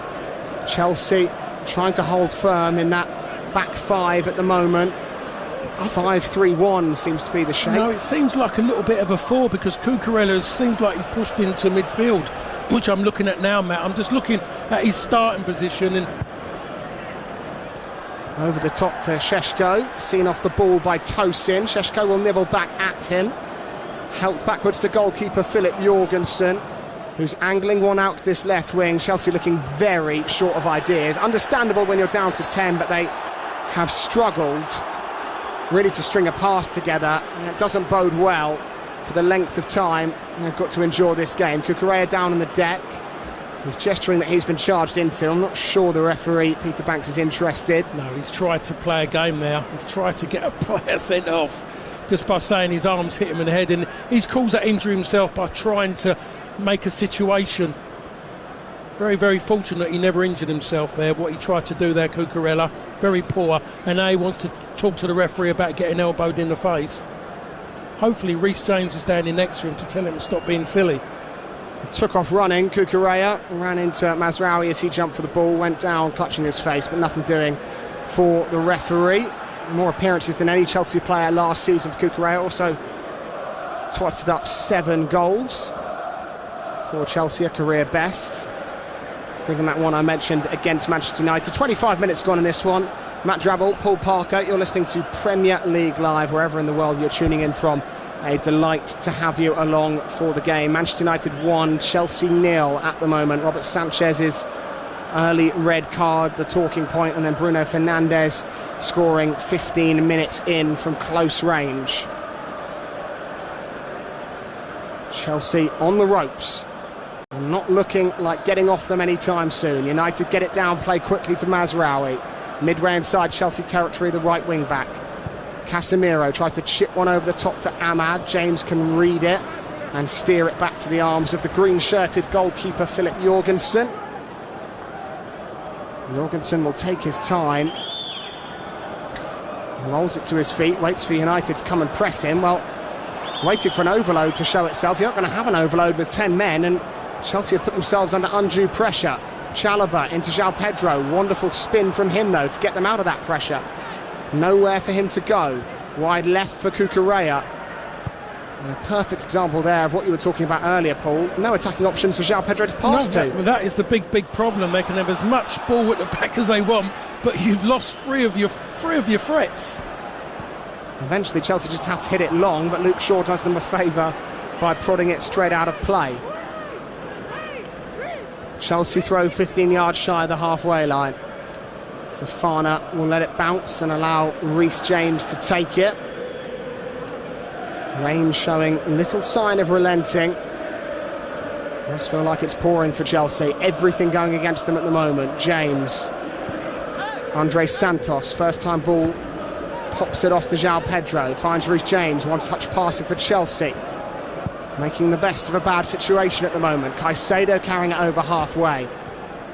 This is their best passage of play in the game so far, Chelsea. Chalobah opening up his stride, out to Cucurella.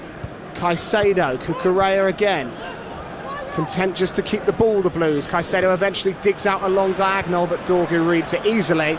And United can start again with skipper Bruno Fernandes. Ahmad darts into the corner. Fernandes finds him. Fofana must lunge in. Good tackle made by Wesley Fofana.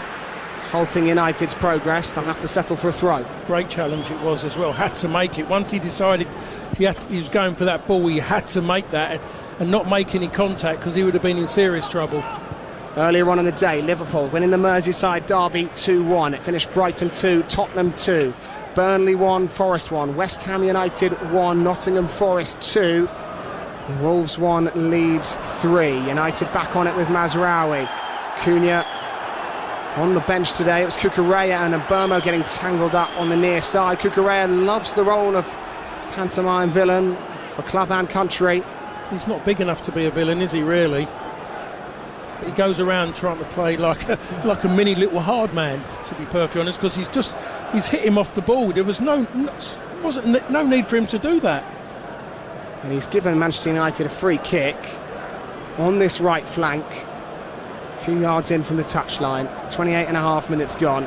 United with another set piece. The quality of delivery, the quality of set pieces so far has been good for Manchester United. Fernandes over it, rolls it back to Mbeumo, who will dribble it into the middle, then swing it in left-footed straight into Jorgensen's arms. Disappointed oohs and ahs come from the home crowd. Meanwhile, Enzo Fernandes has gone down off the ball and is infuriated by something. Chelsea get a free kick. Well, as Jorgensen was waiting to find out what he was going to do with that ball, Luke Shaw has just put an arm across Enzo Fernandes. Laziness on Luke Shaw's part, to be perfectly honest. And they're looking for that. He's fortunate he didn't get a yellow card for that. Chelsea will be as keen to even the numbers on the pitch as they will be to even the scoreline. Certainly given the confidence issues at United at the moment. Approaching the half-hour mark. United back in possession with Bayindir, whose long ball forward started off all this drama. Was flicked on by Šeško. Got Sanchez sent off. Maguire puts his foot on the ball. Chelsea don't really have the numbers to come out and close him down. To be honest, the fans wanted... He's had to play that ball quicker, Harry Maguire. The fans want the tempo kept, and he's just put his foot on it, you know, like he's got all day on it. Can't afford just to sit back on it. There's a way of playing and not going overboard, but you still have to play at a decent tempo. Luke Shaw invitingly threading one through for Ahmad to chase, and Fofana does very well again. They could tell they missed him, Chelsea. Wesley Fofana, when he was out injured. They've been playing the centre-back pairing of Tosin and Chalobah that have come under criticism this season. Fofana looks just a step above those two, perhaps. Well, he's got that change of pace as well. That's what he's got, and we saw that there quite easy from the other two. Haven't got it.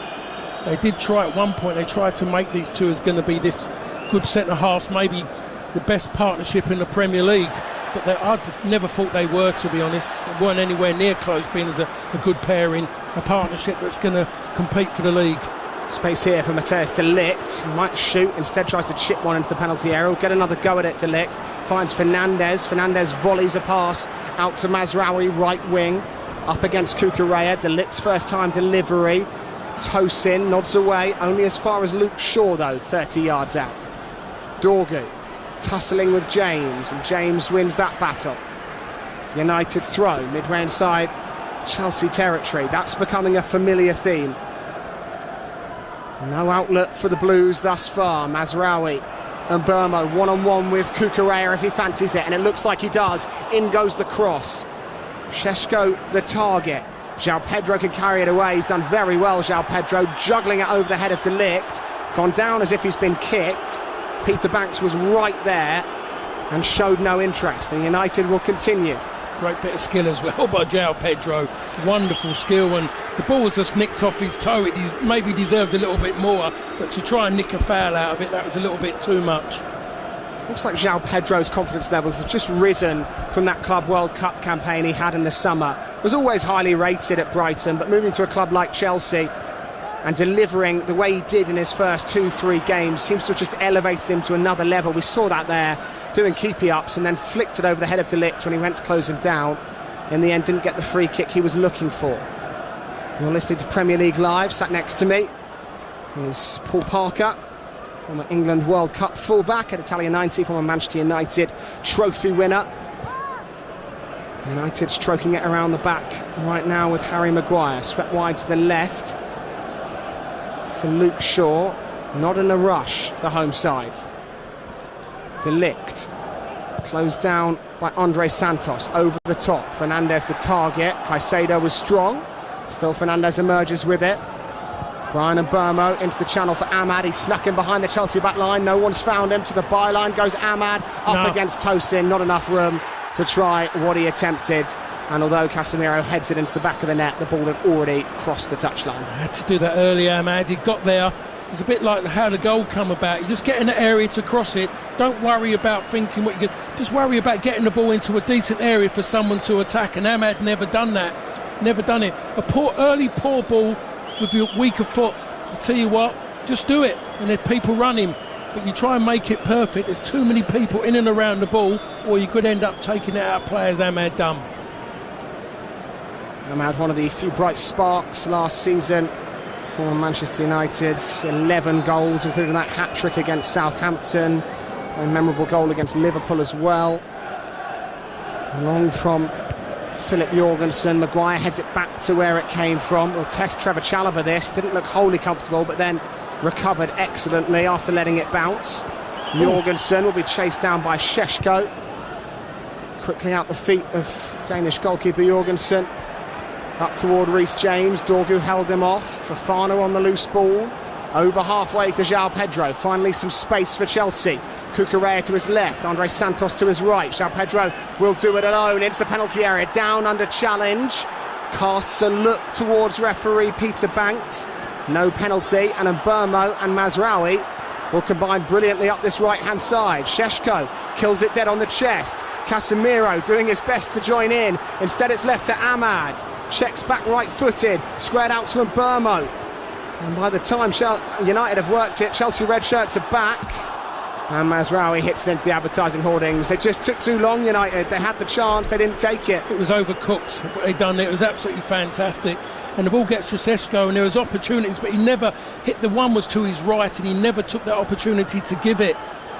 And Ahmad, in the end, takes far too long on it. Now, we're seeing a replay of that João Pedro jinking and jiving run into the penalty area. He steps past Mazraoui, the leg comes out. It looks like Mazraoui got a good touch on the ball there.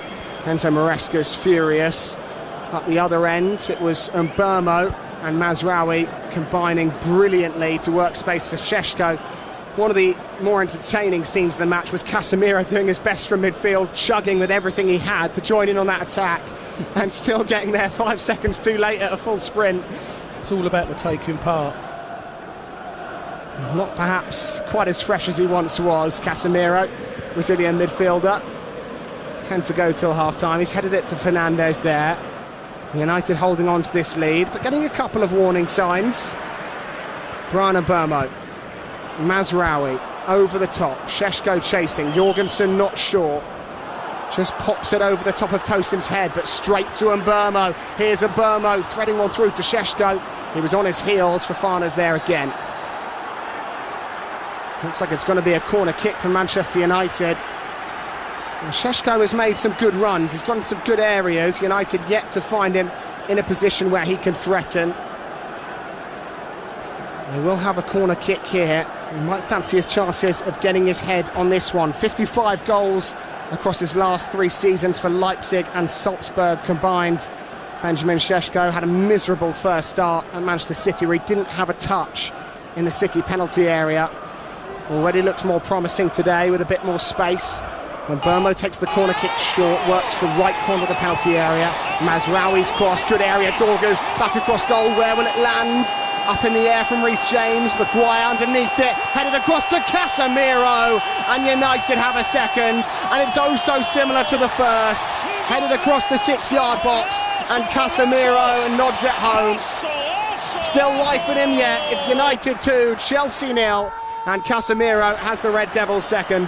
Well, I think we have to, if we look at this at the moment, I think we could be saying game over, because Chelsea have lost their heart. They have lost it.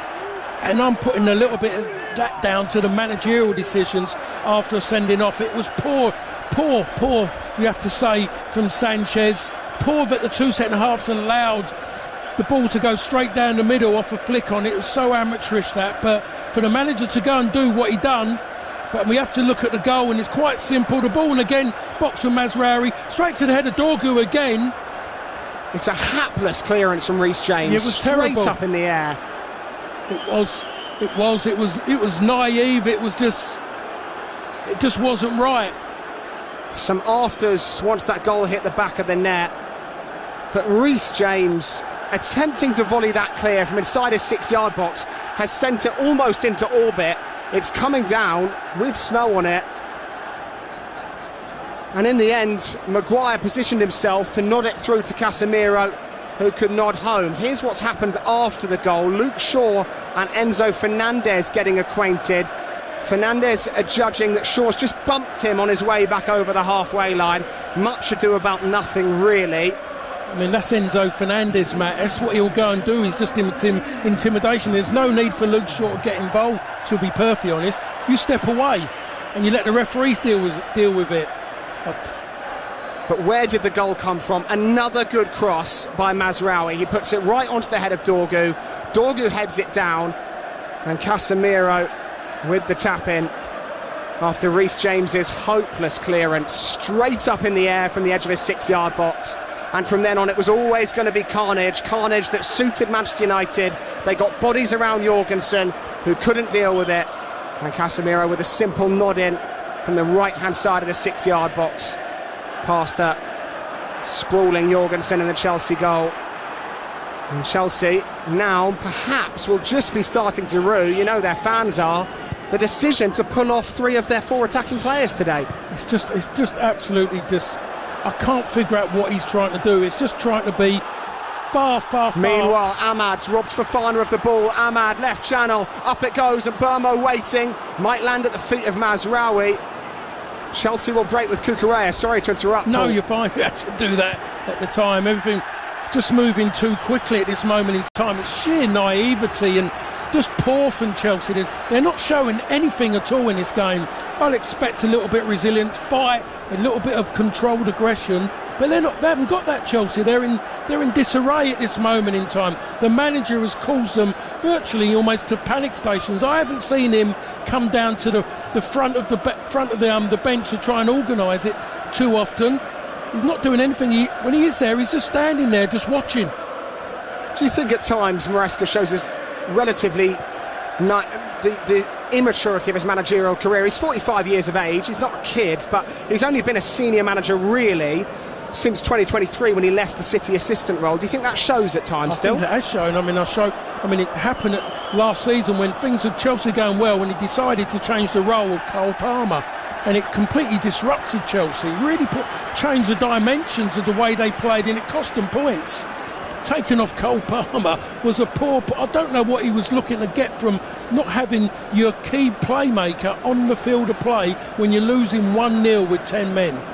The voice you just heard was that of Paul Parker, former Manchester United defender. If you're just joining us here on Premier League Live, well, where have you been? A red card, 2 goals, and it's Manchester United 2, Chelsea 0. João Pedro still trying to do it all on his own and not doing a bad job of it, to be honest.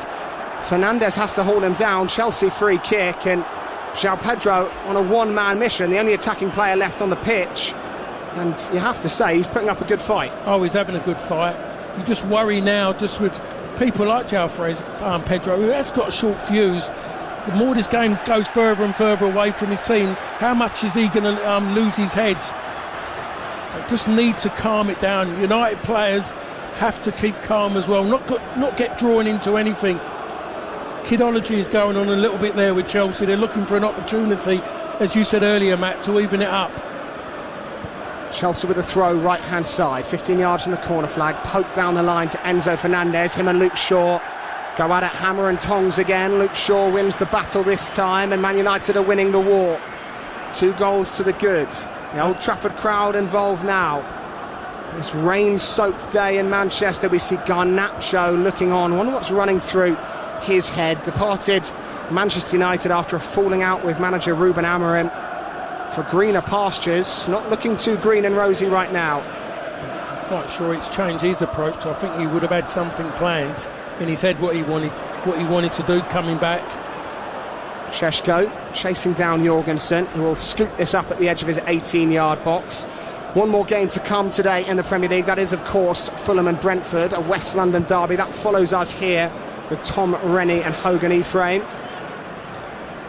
De Ligt hacks it over the top of his own head, looking just to prod it forward. Fernandes into a 50-50 with Fernandes, whose temperature is starting to simmer, Paul. That's something you've spotted. Yeah, he's losing his head a bit, Fernandes. He'll have something to say at half-time. I've seen him at Stamford Bridge when he's not happy, walking off the pitch at half-time.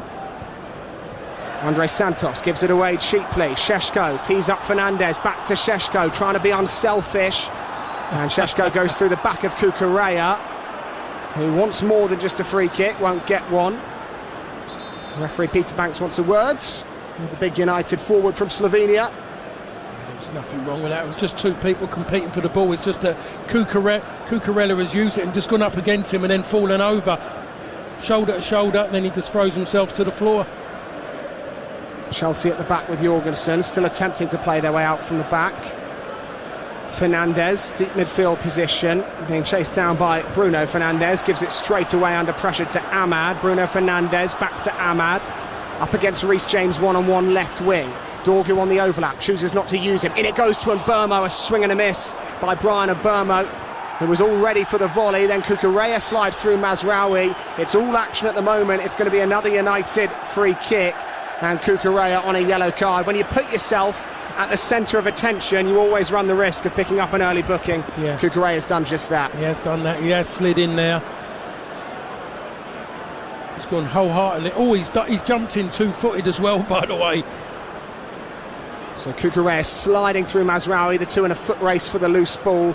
Mazraoui got there first, Cucurella very much second, and through the ankles of the United wing-back.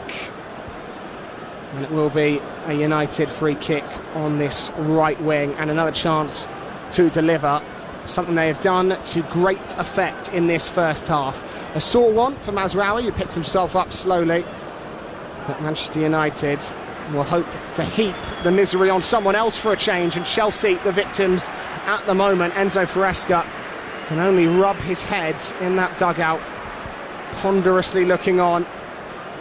Made 3 changes already. So it will be Bruno Fernandes to take this free kick.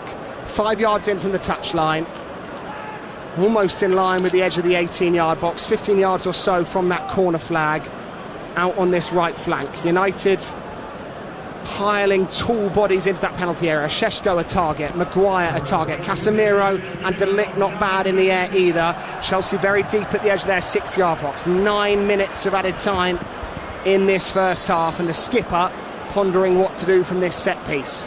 Outswinger from Fernandes, one in the Chelsea wall, terrible delivery, straight into Cucurella, and Chelsea can clear all too easy. Mazraoui just over halfway, finds Mbeumo, in turn to Casemiro, long looping ball from him, will stay in play and drop to the feet of Dorgu. Dorgu to Ahmad, early delivery, will test Tosin, who mishits it. Mazraoui picks it up again 40 yards from goal, and United can build another attack through Brian Mbeumo. Mbeumo's left-footed cross, looking for Fernandes, nodded down as far as De Ligt. De Ligt takes over 18 yards from goal. Chelsea scramble it clear, rather desperately again though. Bruno Fernandes, the first of those 9 added minutes, has been and gone. United in no hurry.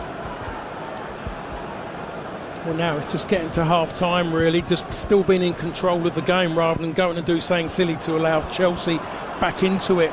Not getting involved in what Chelsea are trying to do at the moment. They've got a couple of players who are losing their head, and everything they're doing is to try and cause confrontations. Brian Mbeumo takes over from Mazraoui. Andre Santos does his best to get a hold of Mbeumo, but everything United are doing seems to be going through Mbeumo at the moment. He's had a really fantastic start to his United career and to this game. De Ligt next to Maguire, chance for those two perhaps just to build some comfort playing alongside one another with Luke Shaw. As I say that, Harry Maguire passes it straight into midfield to Reece James, and United will have to start again.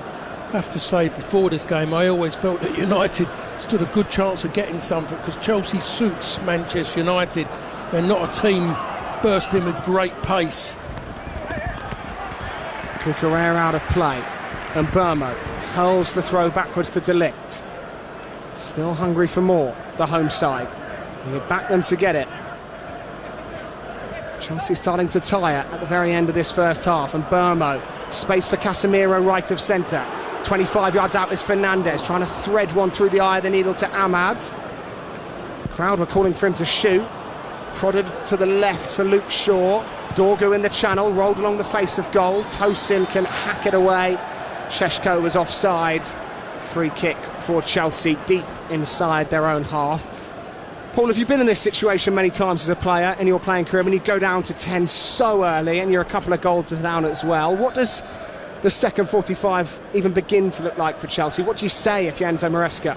Well, you want to come out and say you just got to stay together and just compete and maybe just try and work the ball, get into the final third, and if you can get dead balls and go and get that goal that's going to get you the opportunity to have a little bit of a fight back, then to test the nerves of the team you're up against, especially if they're the home side. But the way they are at the moment, they're playing Chelsea, that isn't going to happen. But when you go and do what he's done there, because I've never seen that before, to be honest, you have to make that one substitution, that's always, but to make two, you kind of go, oh, but to go and make three, that is absolutely, I'm going to say, ludicrous. I'm going to have to say that's ridiculous. I can't think of many scenarios as a Chelsea manager in a game you're trailing, regardless of the game situation, where you take Cole Palmer off. I can't think of many. It doesn't make any sense. And what you've gone and done as well, you're taking off maybe your sharpest player on his feet. You take off Neto, who could always be a threat in behind. So that will keep the defence a little bit worried about their line. But now they've just got to worry about one man, in João Pedro. João Pedro off and running again. 1-2 with Fernandes. Can't take the ball in stride. Caicedo picks it up outside the centre circle. Given away though. Dorgu back on it for Manchester United by India. Hooking one long. Šeško underneath it. Tosin outjumps him this time. Ahmad. Switch intended for Mbermo. Chalobah meets it with his head. Mazraoui straight to Cucurella. Sloppiness creeping in for both teams. Caicedo at the base of Chelsea's midfield, looking into the feet of André Santos. To his right was the run of Enzo Fernandez. André Santos brought down. Casemiro is going to get a yellow card. He's already been booked. It's a red, and we are even again at Old Trafford. My. A first half of talking points has just taken another turn. Casemiro booked early for a late lunge in midfield, has just picked up his second yellow right at the end of this first half.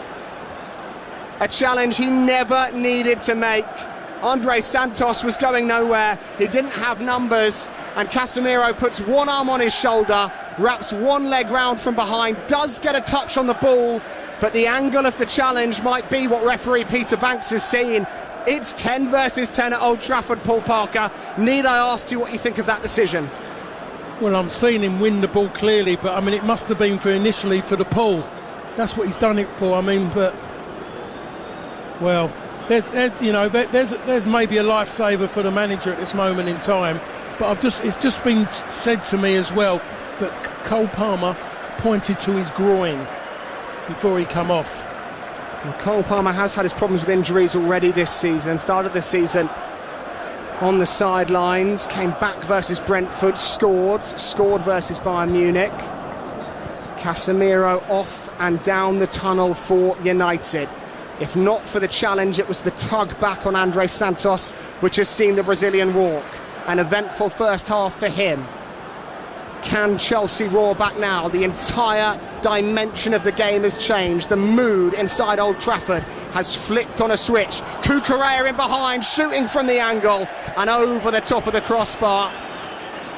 Well, it may just have lit the match if Cucurella had scored.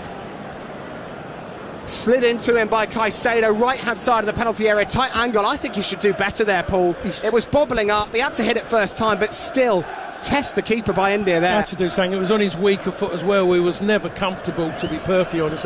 But you're going to now see a different Chelsea now. You're going to see Cucurella making those runs forwards. That's what you're going to see as well now. It's given them a little bit of opportunity to bite back now. The dynamics of the game have changed. And you see it there, the tug from Casemiro. Did win the ball eventually, but was already the pullback which has seen him sent off. And I bet Enzo Maresca is wondering now. We've heard that maybe Cole Palmer was injured, but why has he taken off Esteval, Neto and Cole Palmer when Chelsea have a chance to get back in the game, but only one attacking player on the pitch? And I'm sure that's what Chelsea fans will be saying online and in the stadium as we speak. Caicedo down into midfield. Fernandes sweeps it wide. I think we have to say as well now, but if it stays as it is, goes in, the nervous dressing room is going to be Manchester United. They are the side under pressure. And Caicedo trying to add to that here, through to João Pedro. Poor layoff. Falls to the feet of Tosin, centre circle. Curls one wide. at the feet of Reece James. Early cross, De Ligt will see it run beyond him. Cucurella at full stretch to try and keep it in play, couldn't do so. United throw by their own corner flag, right back position. No one threw themselves at that ball in by Reece James. De Ligt in the end did enough to see it beyond him. A minute left to play, and the 9 we've had added on at the end of this first half. Reminder, at half-time we'll go over the earlier games of the day and have a little bit of time for analysis between myself and Paul Parker, and there is plenty to analyse. Rarely boring when these two meet, often a draw. That might be a foreboding warning for Manchester United. Most drawn fixture in Premier League history, this one. 6 of the last 10 have ended on as even.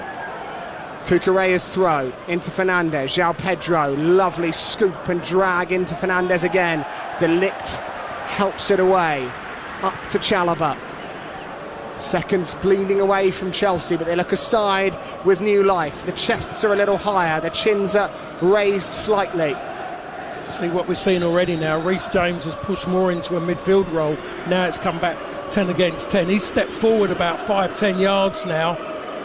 And when they're playing out from the back, they go to a 3 at the back as well. Reece James goes out really wide, which stretches.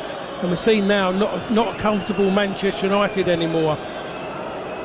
Into Andre Santos. João Pedro tries to roll the challenge of Luke Shaw.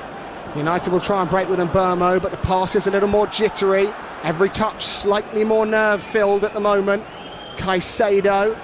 Fernandes looking in behind for Reece James. Dorgu cuts it out. James trying to nibble back at him. Fernandes, James, free kick Manchester United.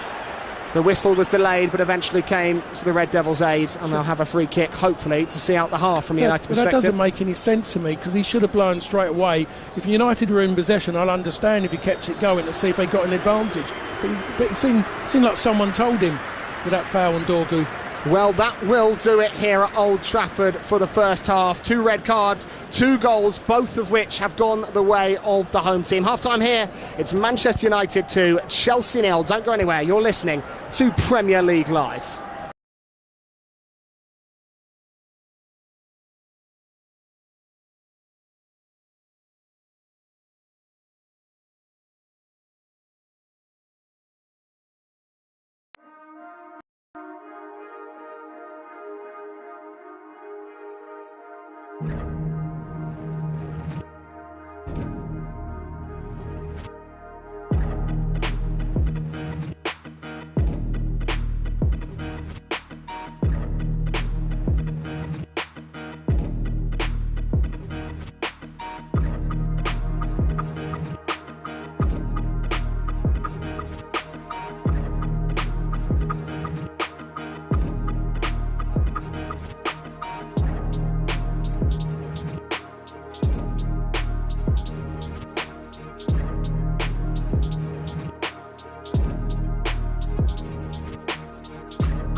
Draw. Nico Williams' thunderous strike from a poor clearance from a corner opened the scoring on 2 minutes. Zinchenko's own goal brought Burnley level. Dubravka made 3 very good saves from Bakwa, Jesus and Williams. And Chauana hit the bar for Burnley. The only consistent thing in the game was the rain, which was incessant throughout this intriguing contest. It finished Burnley 1, Nottingham Forest 1. If this game today that we're watching stays this way, Manchester United will be up to 14th, 1 place behind Brighton and Hove Albion. They took on Tottenham Hotspur today down at the Amex in a not-so-sunny Sussex. Ben Jacobs was watching for us. Brighton 2, Tottenham 2, a hard-fought point for both sides. Brighton had raced into a 2-goal lead. Yankuba Minter scored the opener on 8 minutes, racing over the halfway line and then using his pace to calmly round Vicario. And on the half-an-hour mark, Vicario made an error, failing to turn Yassin Ayari's shot from the edge of the area around his post, the weak wrist resulting in an error, and suddenly Brighton were 2-0 up.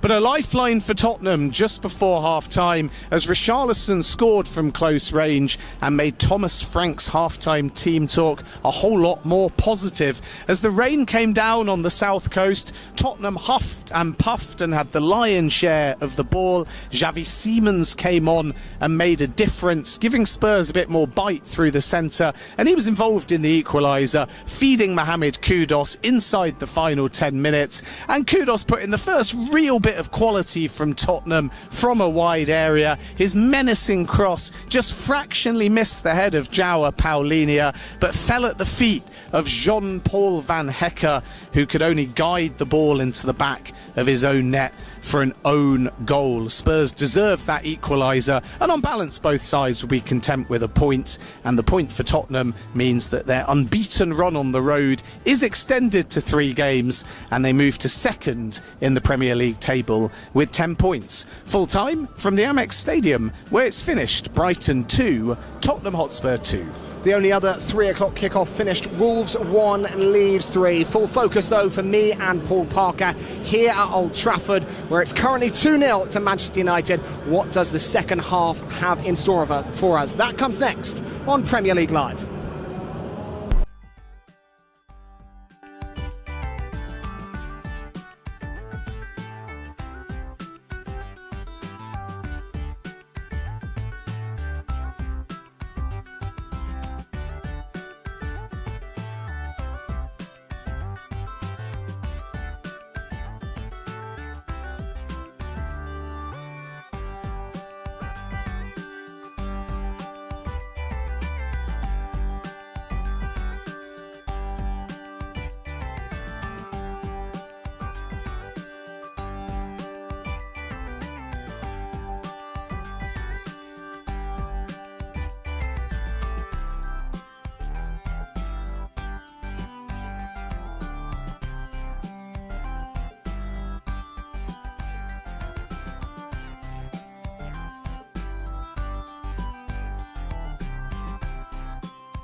Live. Well, Manchester United and Chelsea have emerged back out of the tunnels and onto the pitch.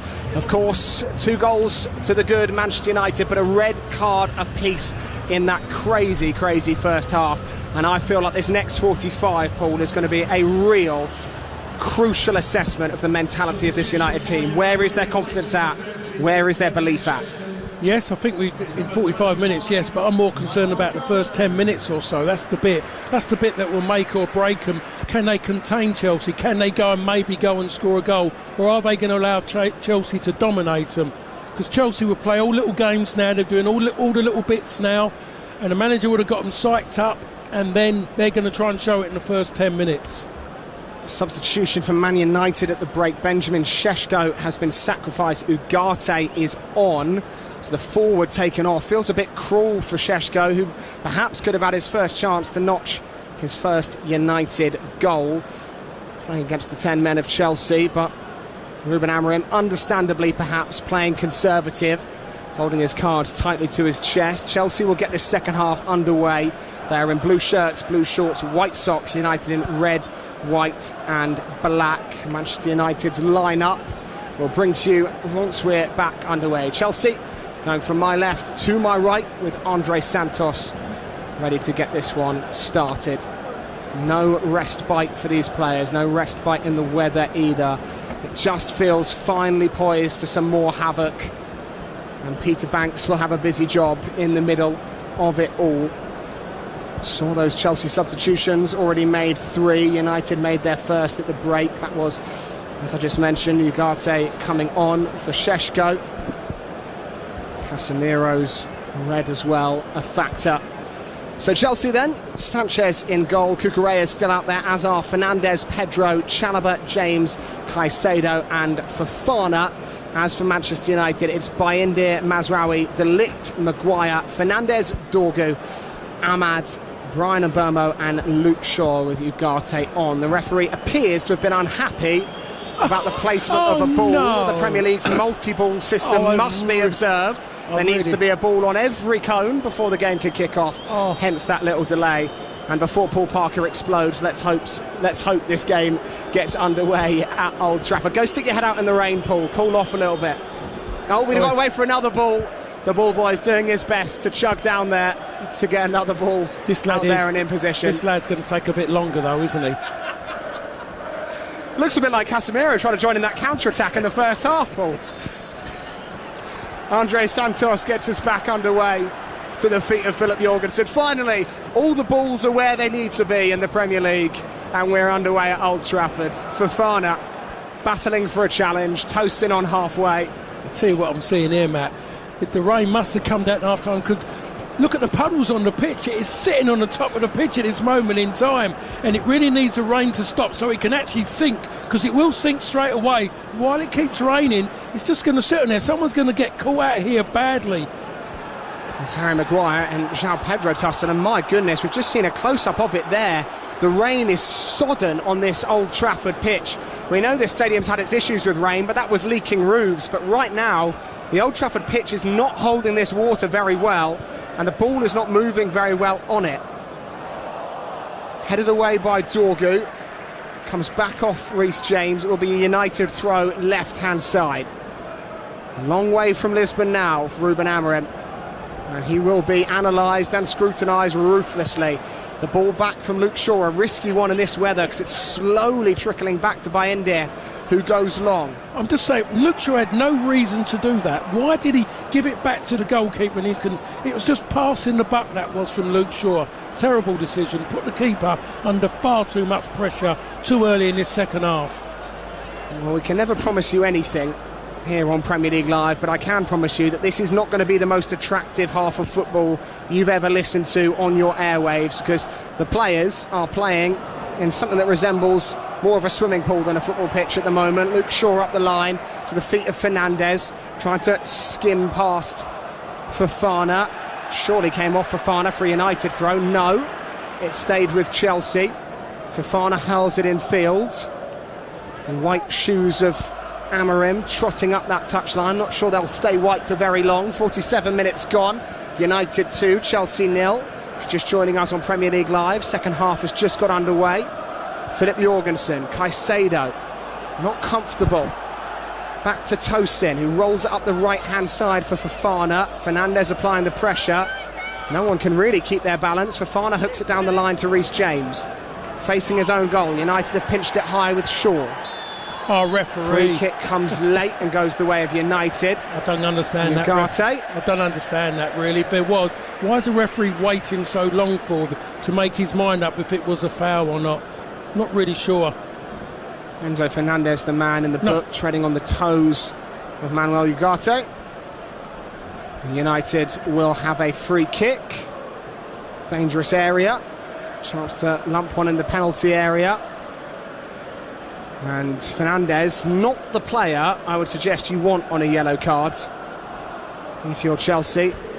Doesn't have the best disciplinary record. Fiery Argentine who burst onto our screens at the 2022 World Cup, just scoring in the Mexico game for Argentina in that tournament. He then wasn't dropped for the remainder of the tournament, went on to win the Young Player of the competition. And Burmo stands over a free kick in line with the left edge of the 18-yard box, 35 yards out, swung into a good area. Maguire the target, Cucurella hacks it clear. And off and running is Fernandes to chase, back with Burmo. And Burmo drifting past challenges, still he goes on, Brian and Burmo, Dorgu joining in support. Fofana gets in the way, all rather untidy at the moment. Chelsea trying to play their way out, and Ugarte's committed a foul. Chelsea want the ball back and in a hurry. Yeah, definitely come out the blocks, Chelsea. They really moving things on very quick, but it's difficult to run with the ball at the moment. There's too many Manchester United players trying to run with the ball at the moment. Seems to be the tactic from both sides, with the ball not moving very quickly on this surface. Players are trying to drag it forward themselves. Tosin shifts it sideways to Fofana, and that Chelsea now back three. Tosin lofting one over the top, all sorts of room for Mazraoui. What can he do with it? Into Ahmad, De Ligt in an attacking midfield position. Ahmad was scythed down by Moise Caicedo. In fact, it was Trevor Chalobah, sorry, that's gone into the book. There's another red card coming up in this game, I think. Just by the conditions are not helping either, and the referee's too quick to give out cards now. So that suggests to me that he's going to have to give a second yellow at least. There are 4 players currently on the pitch with a yellow to their name. It could get an awful lot worse, as Paul said, given these miserable conditions. 50 minutes gone. Matt Drabble, Paul Parker, Manchester United versus Chelsea on Premier League Live. Red Devils 2, Blues 0 at the moment, and coming up after this we have Tom Rennie alongside Hogan Ephraim bringing you Fulham versus Brentford. Bruno Fernandes, free kick for United, 40 yards from goal, right of centre. Sweeps one in towards Harry Maguire, only finds Chalobah. Chelsea will break with Andre Santos. The ball won't sit kindly for him. João Pedro takes over on halfway. James ahead of him. João Pedro's put it behind James. Mazraoui can steal in, and Caicedo's overcommitted, but Mazraoui doesn't have a great deal of support. Into the final third, Ahmad to his left, to an overlapping Ahmad. Backs away from the penalty area, out toward the touchline for Dorgu. Challenge made by Caicedo, who slips. I think there's a lot of water on it. It's too much water on the pitch at the moment. Has he given a foul? He's given that a foul. He's nowhere near it, the referee. Well, it is relentless, the weather. The pitch isn't getting better, and I hate to say it, and I'm sure that won't be the situation we find ourselves in, but at what stage do the officiating team start to think about whether this is a playable playing surface, Paul Parker? Once they go past the point of no return, that the game has to be replayed. So they're not going to want to stop it in that sense, stop it too early. But like you used to say back when I was playing, these kind of conditions, there's always a chance of an injury. I'm waiting to see for someone to do a 1980 slide tackle. It is very slippy. Chelsea slipping and sliding as they try and play their way out from the back. Tosin through the gap. Maguire off and running. Out comes Bayindir. Not sure he really needed to come out there, the goalkeeper. He sprayed it into touch on the right wing. Chelsea will have a throw, 15 yards shy of the halfway line. And one thing that has been a great asset to Chelsea this year has been their set pieces. 5 of their 7 open play goals, 5 of their 7 goals rather, have come from set pieces. Bernardo Cueva, the man praised for a lot of that. The set piece coach brought in at the start of last campaign, didn't really bear fruit in his first season with the club, starting to see it now. Highest percentage of any in the division. Chelsea. And Bayendir sees it skewed out of play. We are going to see, by the looks of it, Alejandro Garnacho. Be interesting to see what sort of reception he gets. Was part of Ruben Amorim's so-called bomb squads. Players omitted from the starting 11 and then the team altogether for disagreements with the Portuguese manager. You're hearing it already. Free kick goes the way of Chelsea, and I think Man United fans have just clocked on to the fact that we are perhaps going to see Alejandro Garnacho momentarily. Meanwhile, Chelsea have it at the back with Andre Santos, tries to prod it forward to João Pedro. Maguire takes over, reaches out an arm, surely caught Andre Santos in the face. The referee says yes. Maguire has a word with Andre Santos. Physio team's going to come on. It's been a feisty game, this, Paul. It's had a bit of edge about it. It has, and I just look at it and I'm sitting here and it's easy, but in these situations you don't get involved in anything. You let them do it. They're the ones who are chasing, and all you got just walk away from it and let them get on. If you walk away, they've got no one to argue with. Harry Maguire hasn't done anything wrong there. He's just his arms are up. He's taller than the fella, than Santos, and he's caught him in the face. Santos gone down like Harry Maguire has meant it, but Maguire, the referee's seen it, walk away. There's no point hanging around and trying to go to the player and call him out. Look, he's still carrying on. It's 54 minutes gone. Harry Maguire getting a talking to from the referee. Maguire trying to shield the ball so he could run away with it. Andre Santos waiting behind him, just caught a stray arm, but there was certainly no intent from Maguire.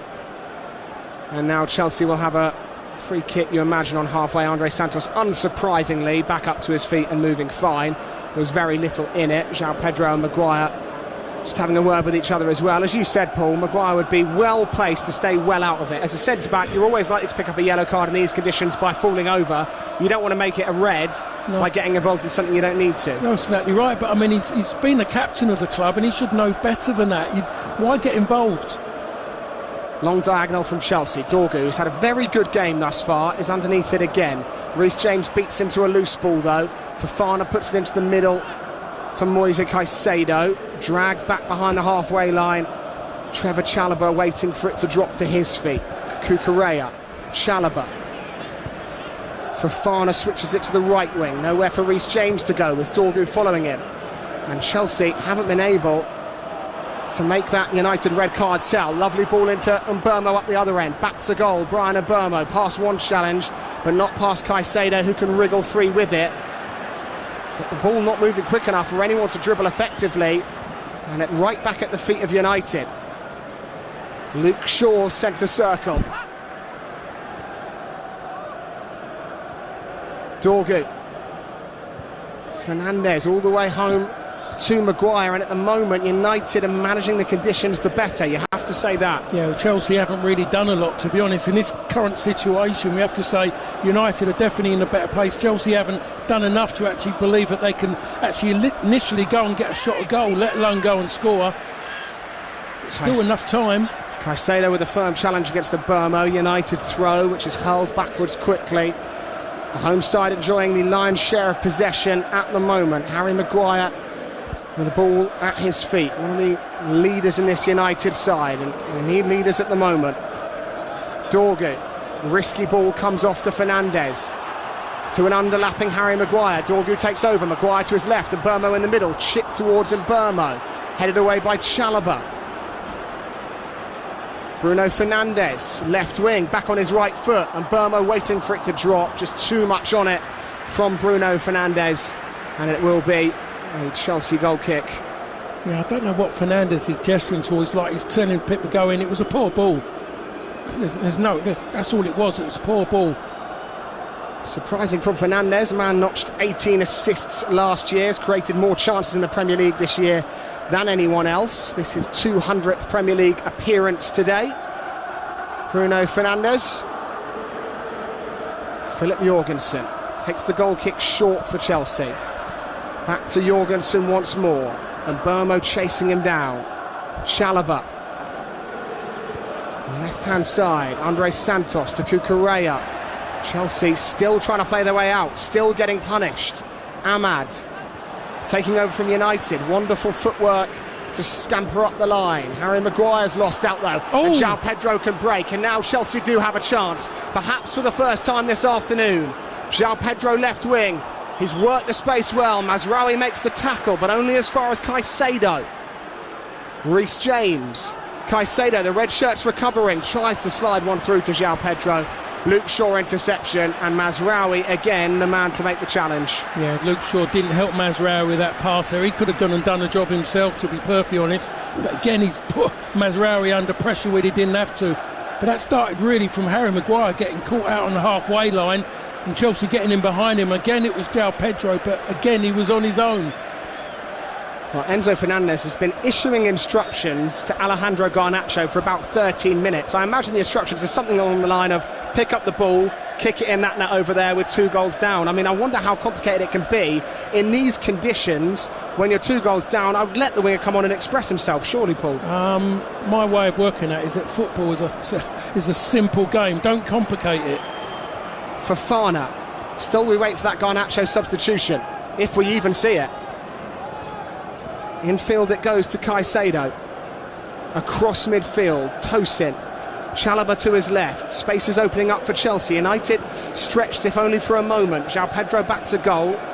Turns and faces as Andres Santos darting in behind. Instead switches it out to James with a delightful crossfield pass. James will run up this right flank to the byline. Hooked towards the back post. Andres Santos heads it across the face of goal. Tosin prods it back out to Fofana. Best spell of the second half for Chelsea at the moment. Tosin again. I think we have to say with Chelsea as well, they've got to get the ball in the box a little bit more often at the moment. They need to score a goal as soon as possible to give themselves an opportunity to get something from the game, but they're just playing a lot of passes in front. If you keep playing in front of Manchester United, it suits them. United's biggest problem is when teams look to get in behind, with and without the ball. Runners in behind, threaten them. If only they had 2 rapid wingers, maybe one from Portugal and one from Brazil in their squad so far today. Here's Fofana. Backwards it goes. Andres Santos to Enzo Fernandes. Swept out to Fofana again. Steps over halfway, but again Chelsea very much in front of this Manchester United shape at the moment, rather than finding a way through it. Fofana out to Reece James. Fernandes holding his shape, and Chelsea will just keep going sideways and backwards. See again there, we've just seen Fernandes make a run in behind. They didn't give him the ball. That's all they've got to do, is just turn Manchester United around to cause a problem. But playing in front, it's easy to defend, not asking enough questions. The voice of Paul Parker. Half an hour left to play here at Old Trafford. United 2, Chelsea 0. You're listening to Premier League Live. Rolled backwards by João Pedro to Fofana. Will the Chelsea patience pay off eventually? Still they look for holes in a rather resolute Man United shape. Andres Santos. Tosin.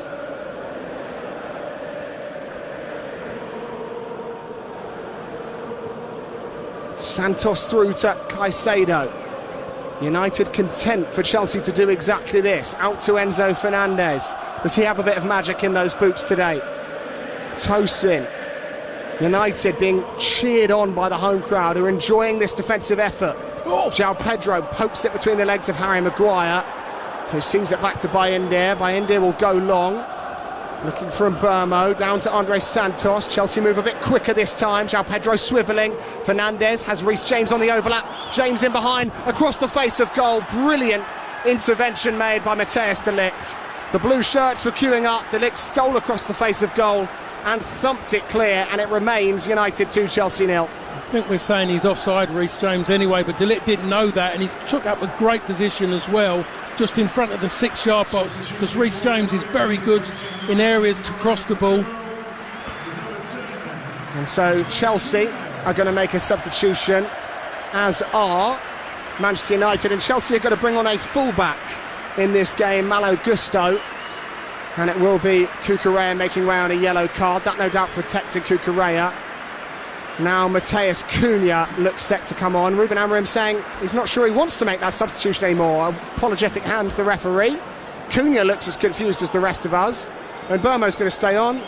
Cunha's going to sit back down by the looks of things, Paul. I don't know if he can just do that, decide, because of all the paperwork that's happened. Is he going back on again? I didn't think you could do that just with all that paperwork, the time it takes to get someone on. So it looks like Cunha's going to sit back down and Burmo's going to stay on. Chelsea also, we're told, preparing Malo Gusto, the fullback, and Tyreek George, the young forward. Chelsea corner kick, right wing, must not have been offside against Reece James. Ooh. Then. And they'll swing it in from this right flank. In from James, nodded on and headed home. Fofana, virtually on the goal line, steers it in. But of course, the offside flag denies him. And Wesley Fofana thought he had pulled one back for Chelsea. The assistant on the near side had other ideas. Well, that's a great spot. It must have been an incredible margin for him to be offside. Oh, he's gone straight in. Oh, no, not. He's gone straight in there against the keeper. He never come out again.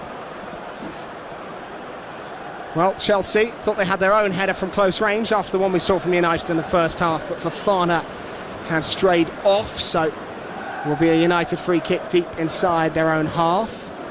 A lot of sorting out going on underneath us, and we still can't work out exactly who's being replaced for who. It is going to be Tyreek George on and Malo Gusto on. It will be Fofana and Cucurella off eventually. So Tyreek George a forward, Malo Gusto a fullback, but Cucurella walking a tightrope on the card, so no doubt that playing a part in Enzo Maresca's thinking. Because initially he was at his previous club, Gusto, he was a left back. Been playing right back for Chelsea. Mazraoui's going to make way for United. He has been excellent so far today, one of their most important players. Well, he's been excellent since he's come back, Matt, to be honest. They've missed him. He's the one player that has got natural pace in that what you deem as the back line. You've got Mbeumo, but you definitely got Cunha with pace. Other than that, really, there isn't enough players. Diallo is very quick with the ball at his feet, but they haven't brought on Garnacho.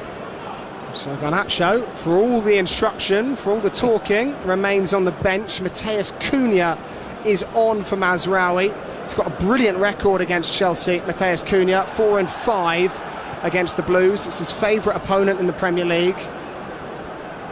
So I think we're seeing here Diallo's gone into that wing-back position. All the way through to Jorgensen. Out to the feet of Tosin. Chelsea needs some life and they need it quick. Can Tyreek George provide it? Chalobah inching out from the back line. Swept across midfield to Fernandes. Darting in behind was George. Pass couldn't find him. Luke Shaw to Dorgu. Dorgu to Ugarte. Back to the left back and across to the heart of the United defence for Harry Maguire. Hasn't had a great deal to do today. Closed down by Tyreek George. Bends one wide to Ahmad. Back to Maguire. João Pedro closing him down. United fans frustrated, wanting their side to get up the pitch. Eventually they do. De Ligt overlapping on the right, plays it off Moise Caicedo. Chelsea get the throw, thrown into João Pedro. Back to Caicedo. United, though, relatively untroubled for all this Blues possession. Exactly right. Chelsea are just playing in front. They're not trying to turn them around. Players are making runs, but the players on the ball are reluctant just to pass the ball through in between. Chalobah out to Malo Gusto, the substitute. Frenchman elects not to cross and goes back to the halfway line. Tosin. Andres Santos has some space in front of him. Reece James doesn't. Dorgu quickly in his face. Tosin into Caicedo. He will turn his hips and look upfield to Andres Santos, but there's no one to thread that through to. Really struggling for creative spark, Chelsea. Enzo Fernandes gives it away. A rushed, hurried pass, and India can just smash it long for Chelsea at the second attempt. Tosin, under no pressure, has headed it straight into touch, and that's a gift for United. That was poor from Tosin. I don't know why he'd done that. He had enough time to let it go past him and even turn himself or let it run through to the keeper. It was a point brought up midweek after Chelsea swept aside rather easily by Bayern Munich, Paul, that for a £2 billion squad, it still doesn't feel as though there's that quality of depth for Chelsea that the likes of City and Liverpool and even Arsenal can boast. Do you feel that watching this game? Oh yeah, without a shadow of a doubt. There's a lot of money spent, but they seem to have gone to maybe a different tier, different level to what Liverpool and Arsenal are at this moment. They're shopping different places. A lot of young players and maybe a bit of inexperience. You see that there from Tyreek George pulling his man down. It's been a very clear outlook from the Clear Lake Investment Group over at Chelsea. $2 billion in the 3 years since they took over. Most of that, though, going in the forward lines. Attacking creative players are, of course, suffering with injuries today, but still really distinctly and obviously lacking spark, imagination out there today. You've nailed it there just by saying that. That's what they are lacking, Matt. They are definitely lacking that. They're not sure. I mean, I'm just not convinced that really this team are 2-0 down. They're not playing like a side who are 2-0 down. If you're a manager, you'd be going, in my opinion, I'd be expecting the manager to go absolutely mad at me. Here's Mateus Cunha, first chance to run at the Chelsea back line, tries to lay it off at the edge of the 18-yard box. Gusto gets there, given away though to Mbermo.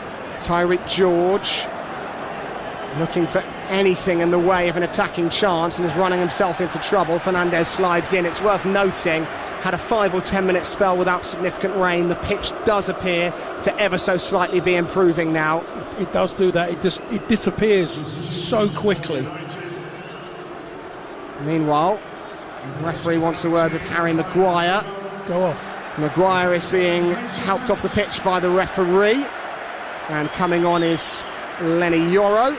So Maguire off, Yoro on, like-for-like switch at centre-back. We're also going to see Mason Mount up against Chelsea. This will be a strange moment for Mason Mount, no doubt. The midfielder that spent so many years with the Blues is coming onto the pitch. 18-year association he had with Chelsea, 195 senior appearances, 33 goals, a Champions League medal. Comes on against Chelsea for United now, replacing Brian and Mbermo. Mount on and Mbermo off, Yoro on, Maguire off.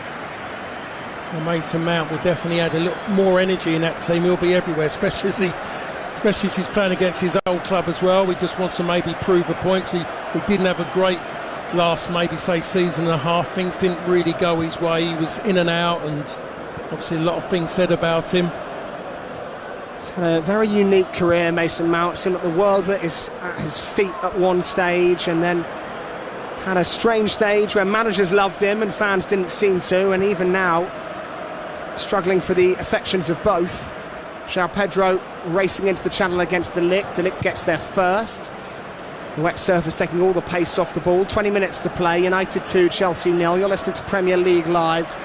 Myself, Matt Drabble, and Paul Parker. Patrick Dorgu. Luke Shaw swept over the top. Bruno Fernandes nods down into midfield. Mount will try and get there. Chalobah, his former academy teammate, beats him to it.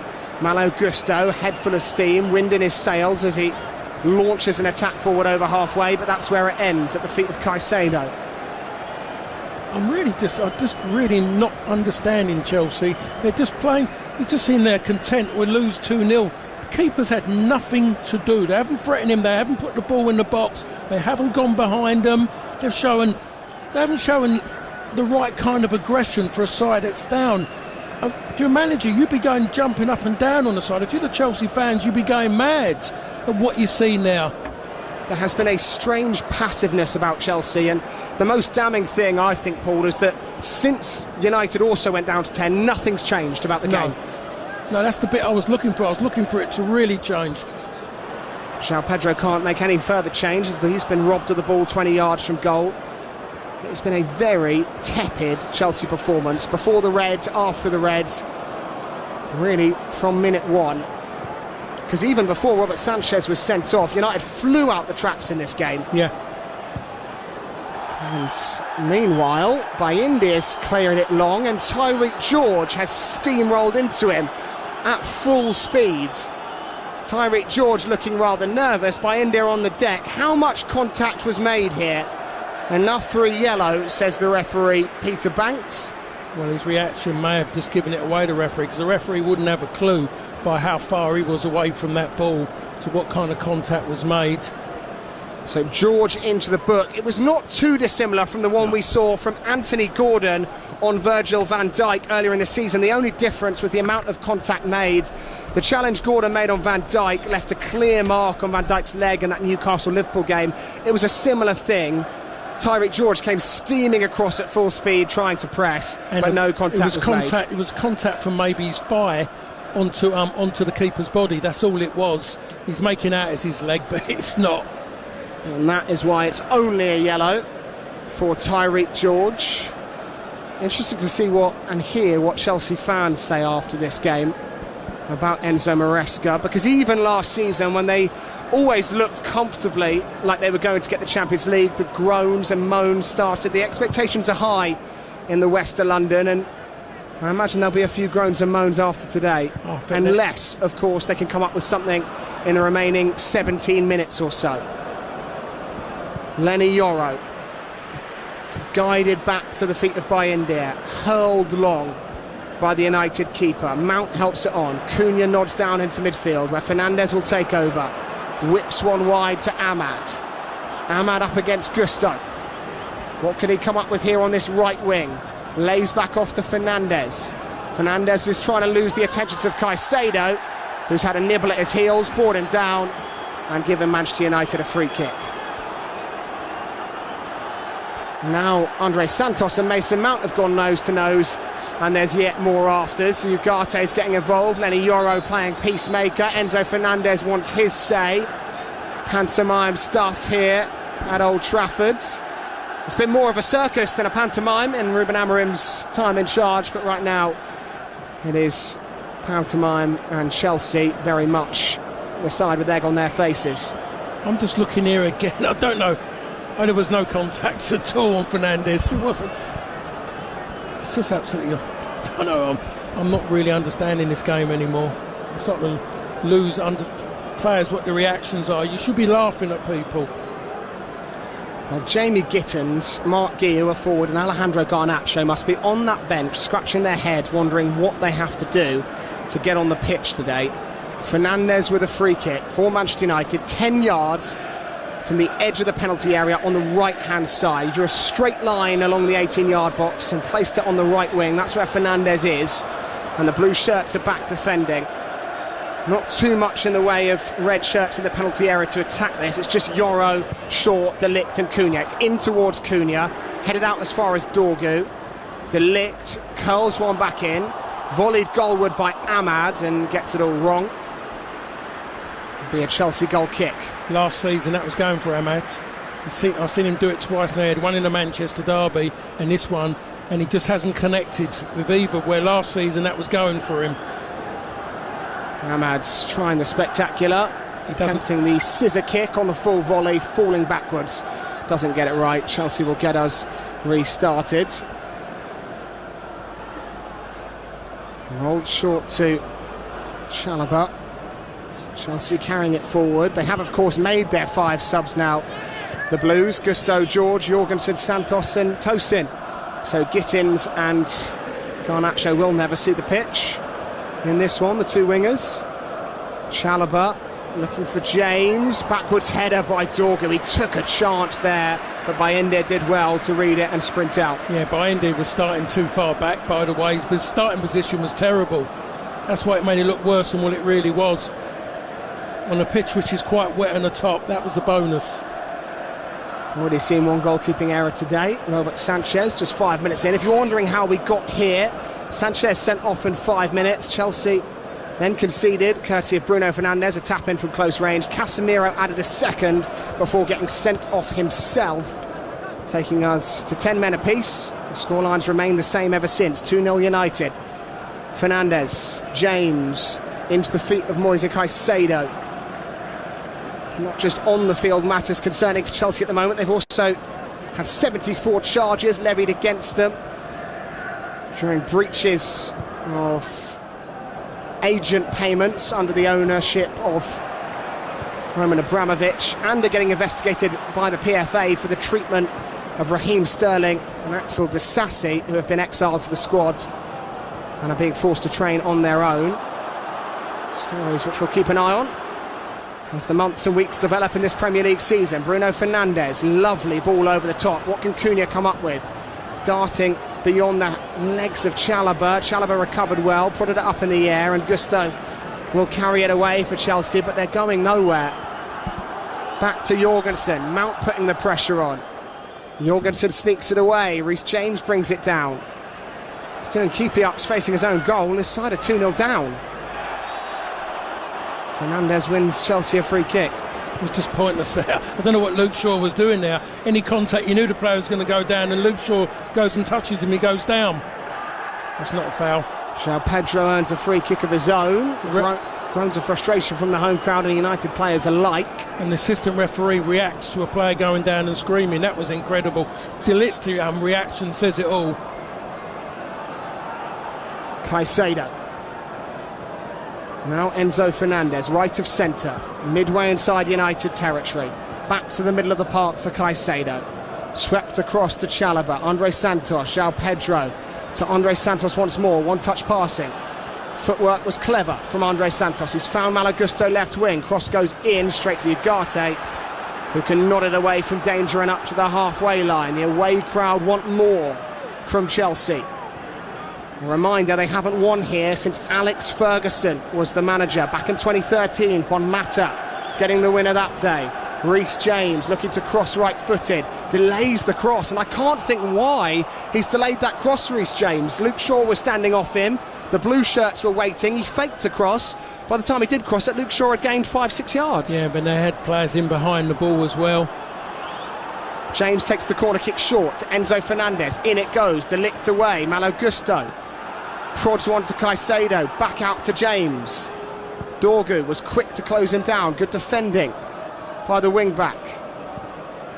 Chelsea still delaying that delivery into the penalty area. They're running out of time, got just 10 minutes plus stoppage time to find 2 goals. Malo Gusto crosses, Shaw in the way again, Chelsea corner kick. This is their first corner of this half, isn't it, as well? And they're 2-0 down, it's terrible, it's terrible. They've been so tepid in this half, it's incredible. Gusto goes short to James, in it goes from James, the bodies go up, and Chalobah pulls one back, towering header from Trevor Chalobah. It is United 2, Chelsea 1. Finally a delivery of some quality for Chelsea, finally an injection of life from the Blues, a ball into the penalty area which Chalobah notches into the bottom right, and United have something to think about. Well, if no one's up against him, no one's up, and Ahmad's there, he's behind Euro, no one's actually connected with him. They're just in there and expecting it to be handled, and it wasn't. Not a chance for the keeper. It was an absolutely fantastic header. He just didn't get his head to it. He got his head to it with the idea of where he wanted to pull it as well, and not a chance for the keeper. He's hit the side netting from the centre of goal. Now we're going to see, I think, a different Chelsea now. Now there's going to be more belief that they can nick a point. Corner kick was taken short, a beautiful delivery, fizzed in from the right-hand side with all the whip and pace required to trouble Manchester United. Trevor Chalobah leapt above the crowd, rose straight up in the air and steered it with his forehead from the middle of the penalty area into the bottom right-hand corner, hitting the side netting of the goal to make it United 2, Chelsea 1. But where was Lenny Yoro? Cement in his shoes. He stood there like a statue as Chalobah rose above him, never challenged the header, and all too easy for Chelsea to pull one back. It was in between Euro and Ahmad. I don't know if Ahmad said anything to him for him to step back half a yard and at least get body contact on him so he can't get a clean header, but he definitely was able to jump far too easy, and there was no one there to make contact with him to put him off. It was poor defending in the end, far too easy. Chalobah on the score sheet. And now, once more, after offering very little, Chelsea seem to have some signs of life again. The away crowd certainly think so. Chalobah, full of confidence, hits along diagonal, out to Reece James on the right flank. Dorgu sitting off him, Enzo Fernandez. Reece James, dinked into João Pedro, Euro on his back. João Pedro swivels, looking for a pass. Reece James up to Malo Gusto. Ahmad had to get there. Cunha helps it on its way. Nerve-shredding stuff for United fans. Yeah, it's getting a little bit edgy there now. It's interesting just how some of these players deal with it after, in theory, being allowed to be comfortable for most of the half. All of a sudden, the pressure's back on them. How are they going to deal with it? A lot of them have played in the comfort zone, haven't really looked like a third goal was coming as well. That was the one that makes a difference. Be brave enough to go out and push for that third goal. They haven't done it, haven't done enough. And all of a sudden, the impetus is all on Chelsea, really. João Pedro just cleverly spins it round the corner but couldn't catch his own touch. Chelsea had offered nothing, less than nothing really, up until that ball came in from the right-hand side. And now United are treading on some very thin ice, and this would not be forgiven lightly. But Reece James has given it away to Bruno Fernandes, who will power United forward. Bruno Fernandes! Jorgensen has to drop to his right to keep it out. Shot from distance from the United skipper, looking for his second, United's third. And from 25 yards out, he tests Philip Jorgensen, stinging the palms of the Danish keeper. Well, that's come about by Reece James being trying to be a little bit too clever there. The hard work was done, and he made it easy by trying to have an extra touch, and he goes to Fernandes, and he takes it on about 30 yards from goal, and he forces a save, and it's the first real bit we've seen, a little bit of injection of life from Manchester United wanting to score a third goal. Jorgensen waits on his penalty spot, trying to command this Chelsea back line. United corner kick, left wing. Fernandes take an in-swinger. Jorgensen retreats to his goal line. Red shirts waiting, lurking to get on the end of this. In it goes towards De Ligt. Headed away. Andre Santos wins the loose ball. Chelsea are breaking from the United corner. Andre Santos over halfway. And Luke Shaw recovers well. Cunha, Mount, runs into Chalobah. Ugarte out to Mateus Cunha on the right flank. Ahmad racing in field. Instead it's crossed to Fernandes, who brings it down back to goal. Helped out to Ahmad. It's just broken down for United. Yeah, it's a poor ball from Fernandes. Poor ball. 5 minutes for Chelsea to find an equaliser. 5 minutes to test the fortitude of Ruben Amorim's Manchester United. De Ligt down off the ball by India, scooping it up.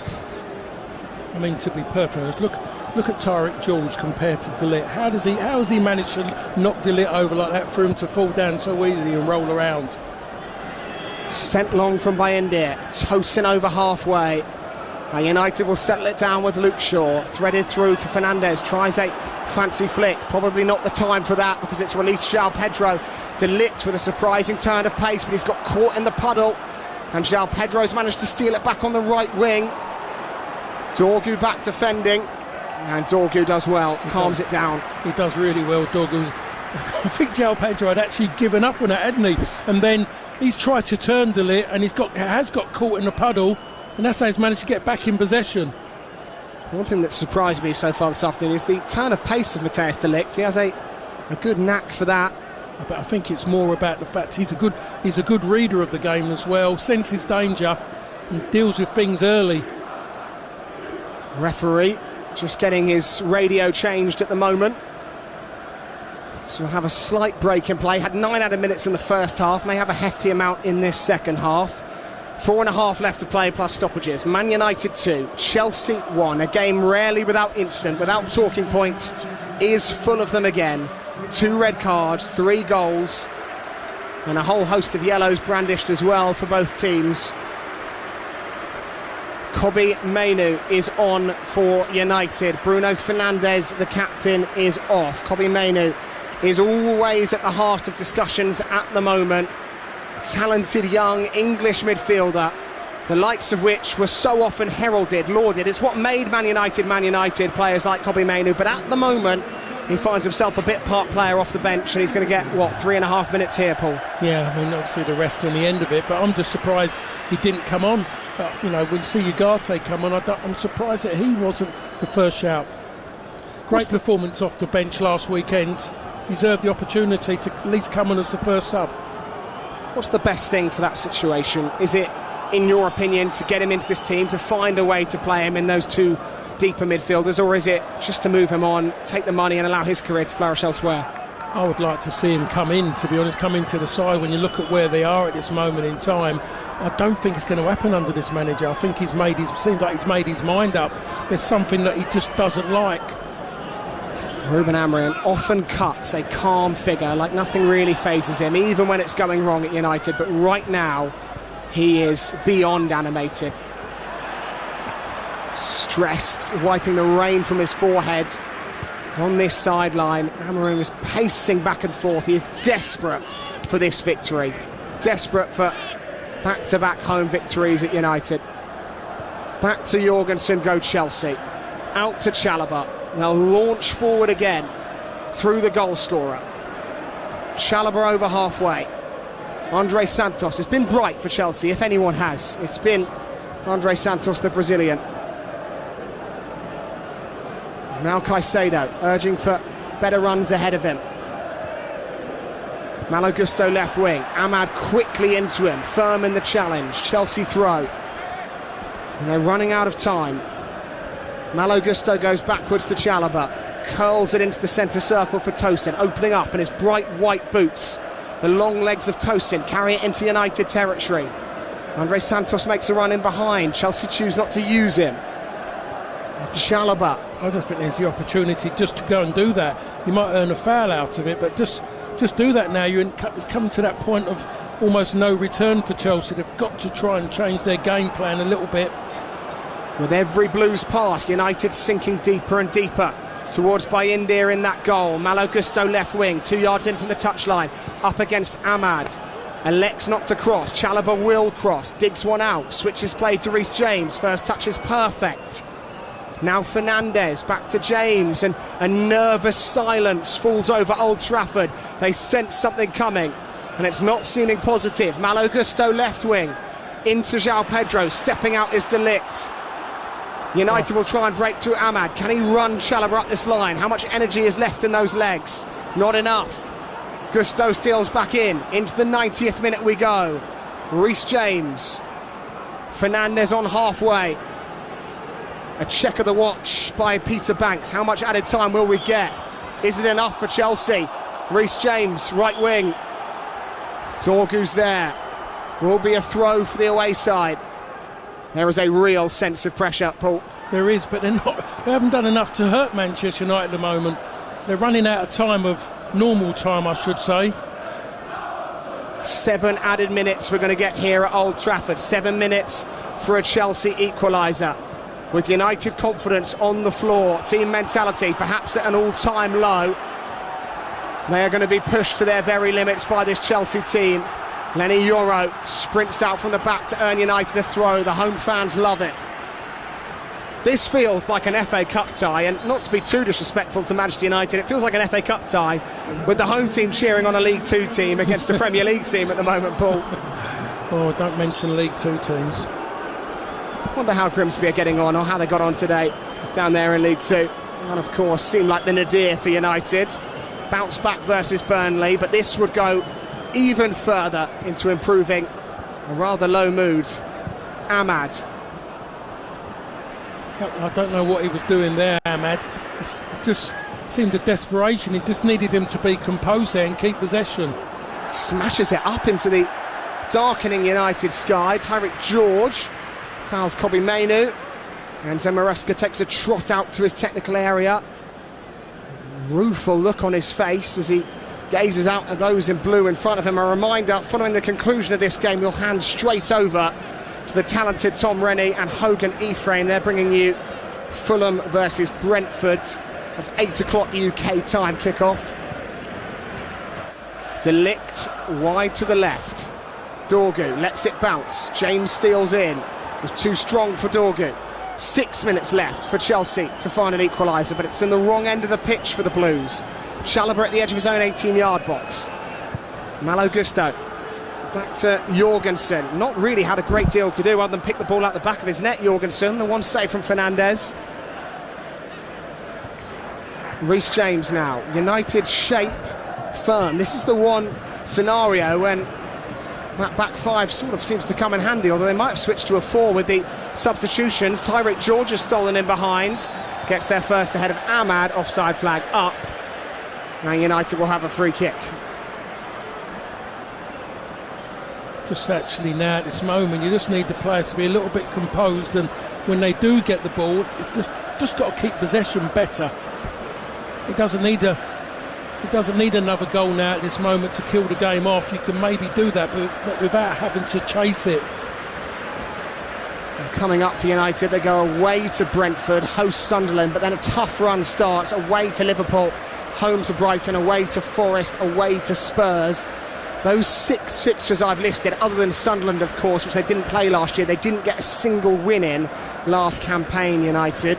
The equivalent of Tosin guides one wide to Reece James, under pressure. Dorgu's there, he's never stopped running, Dorgu. He's made Reece James' life difficult. Have to say as well, I mean, you talk about those games, Brentford and Sunderland are important games to Manchester. They're the games that they generally would always drop points. As you mentioned, they struggle. Chelsea with 72% of the possession in the second half, but doing little to nothing with it, other than that one Reece James cross. And here is the captain, Reece James, right wing. Good delivery, spilled by India. Andre Santos, it's blocked in front of goal, and Mainu has to hack it clear. By India, never fully convincing, as he spilled that in front of the Chelsea shirts, waiting to smash it home. But United managed to scramble it away. I'm just looking at that there, and I mean, Reece James is a fantastic cross with the ball. What a great cross that was, but by India, that was terrible. I must say, he's just pushed it straight out into the danger zone, didn't he? Well, Bayindir breathes a heavy sigh of relief. James curled one in the corner of uncertainty. Bayindir pushes it right to Andre Santos, and Ugarte got the block. He got in the way to deny Andre Santos a tap-in. United hanging on, if only by their fingernails. Caicedo. Chelsea slow in the build-up again. Tosin's gesturing, get it wide. They eventually do to Reece James. Back in field to Chalobah. Has to go in the box soon. 3 minutes of added time to play. Malo Gusto, 2 red shirts to beat. Crosses low into Tyreek George, who lets it run. Luke Shaw helps it behind. Chelsea corner kick from this left wing. This is the big threat as well, Bayindir as well with corners. He's not the best, not the most confident. He gets a little bit flappy. Blue shirts around him will cause him to panic a little bit. And I'm sure Chelsea will know that as well. 5 of Chelsea's 7 goals coming into that Brentford game from set pieces this year. Highest percentage in the league. They've got a corner kick from the left wing, taken by Fernandes. In it goes towards Santos, headed away. James helps it back to halfway to the feet of goalkeeper Philip Jorgensen. I have to say, great goalkeeping by India there. 2 and a bit minutes left to play. United 2, Chelsea 1. Fernandes past Mount into the penalty area. On goes Fernandes, wants a penalty. Clear dive, never going to get one. And Mount lets him know as well. Chalobah mishits his clearance. Ahmad chasing him down. It's fallen back to Chalobah. Breathless stuff at the moment. João Pedro pops up right wing. Can he cross? In it goes. Hacked clear by Ugarte. Given away by Luke Shaw. James can cross again. Right channel, he's fallen over Reece James. He didn't cross first time. And Dorgu can scamper away into glorious green grass for United. Cunha will carry. On goes Cunha. Sliding his Tosin. United free kick. Have they just done enough in this game? It seems like that as well. I think Cunha's done well there. I think he's just virtually waited for Tosin to get closer, and then he changes the pace, takes up another level. Tosin goes to the floor, and it's just made it easy for him just to go bang. I'm going at this one. I'm going to go down. Cunha dragged United forward, waited for contact. Clever play from Mateus Cunha, the sub. And United have a free kick with seconds left to play. Midway inside Chelsea's half. Ruben Amorim looks on, still not ready to celebrate yet, but Old Trafford are. They rise to their feet. They sense a chance for back-to-back home wins for the first time since December of 2023. Dorgu urged to go to the corner. That's where Mainu takes it. Caicedo on his back.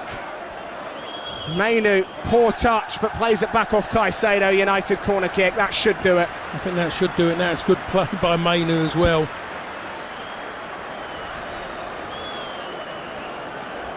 United set the ball down on the left wing. No surprise, they're gearing up for a short one. Chelsea look on desperately. They're out of time. Too little, too late for the Blues, it seems. Mainu is just going to toe this to Dorgu. Cunha takes over and sees the clock out. Reprieve at last for Ruben Amorim and Manchester United. He gets his back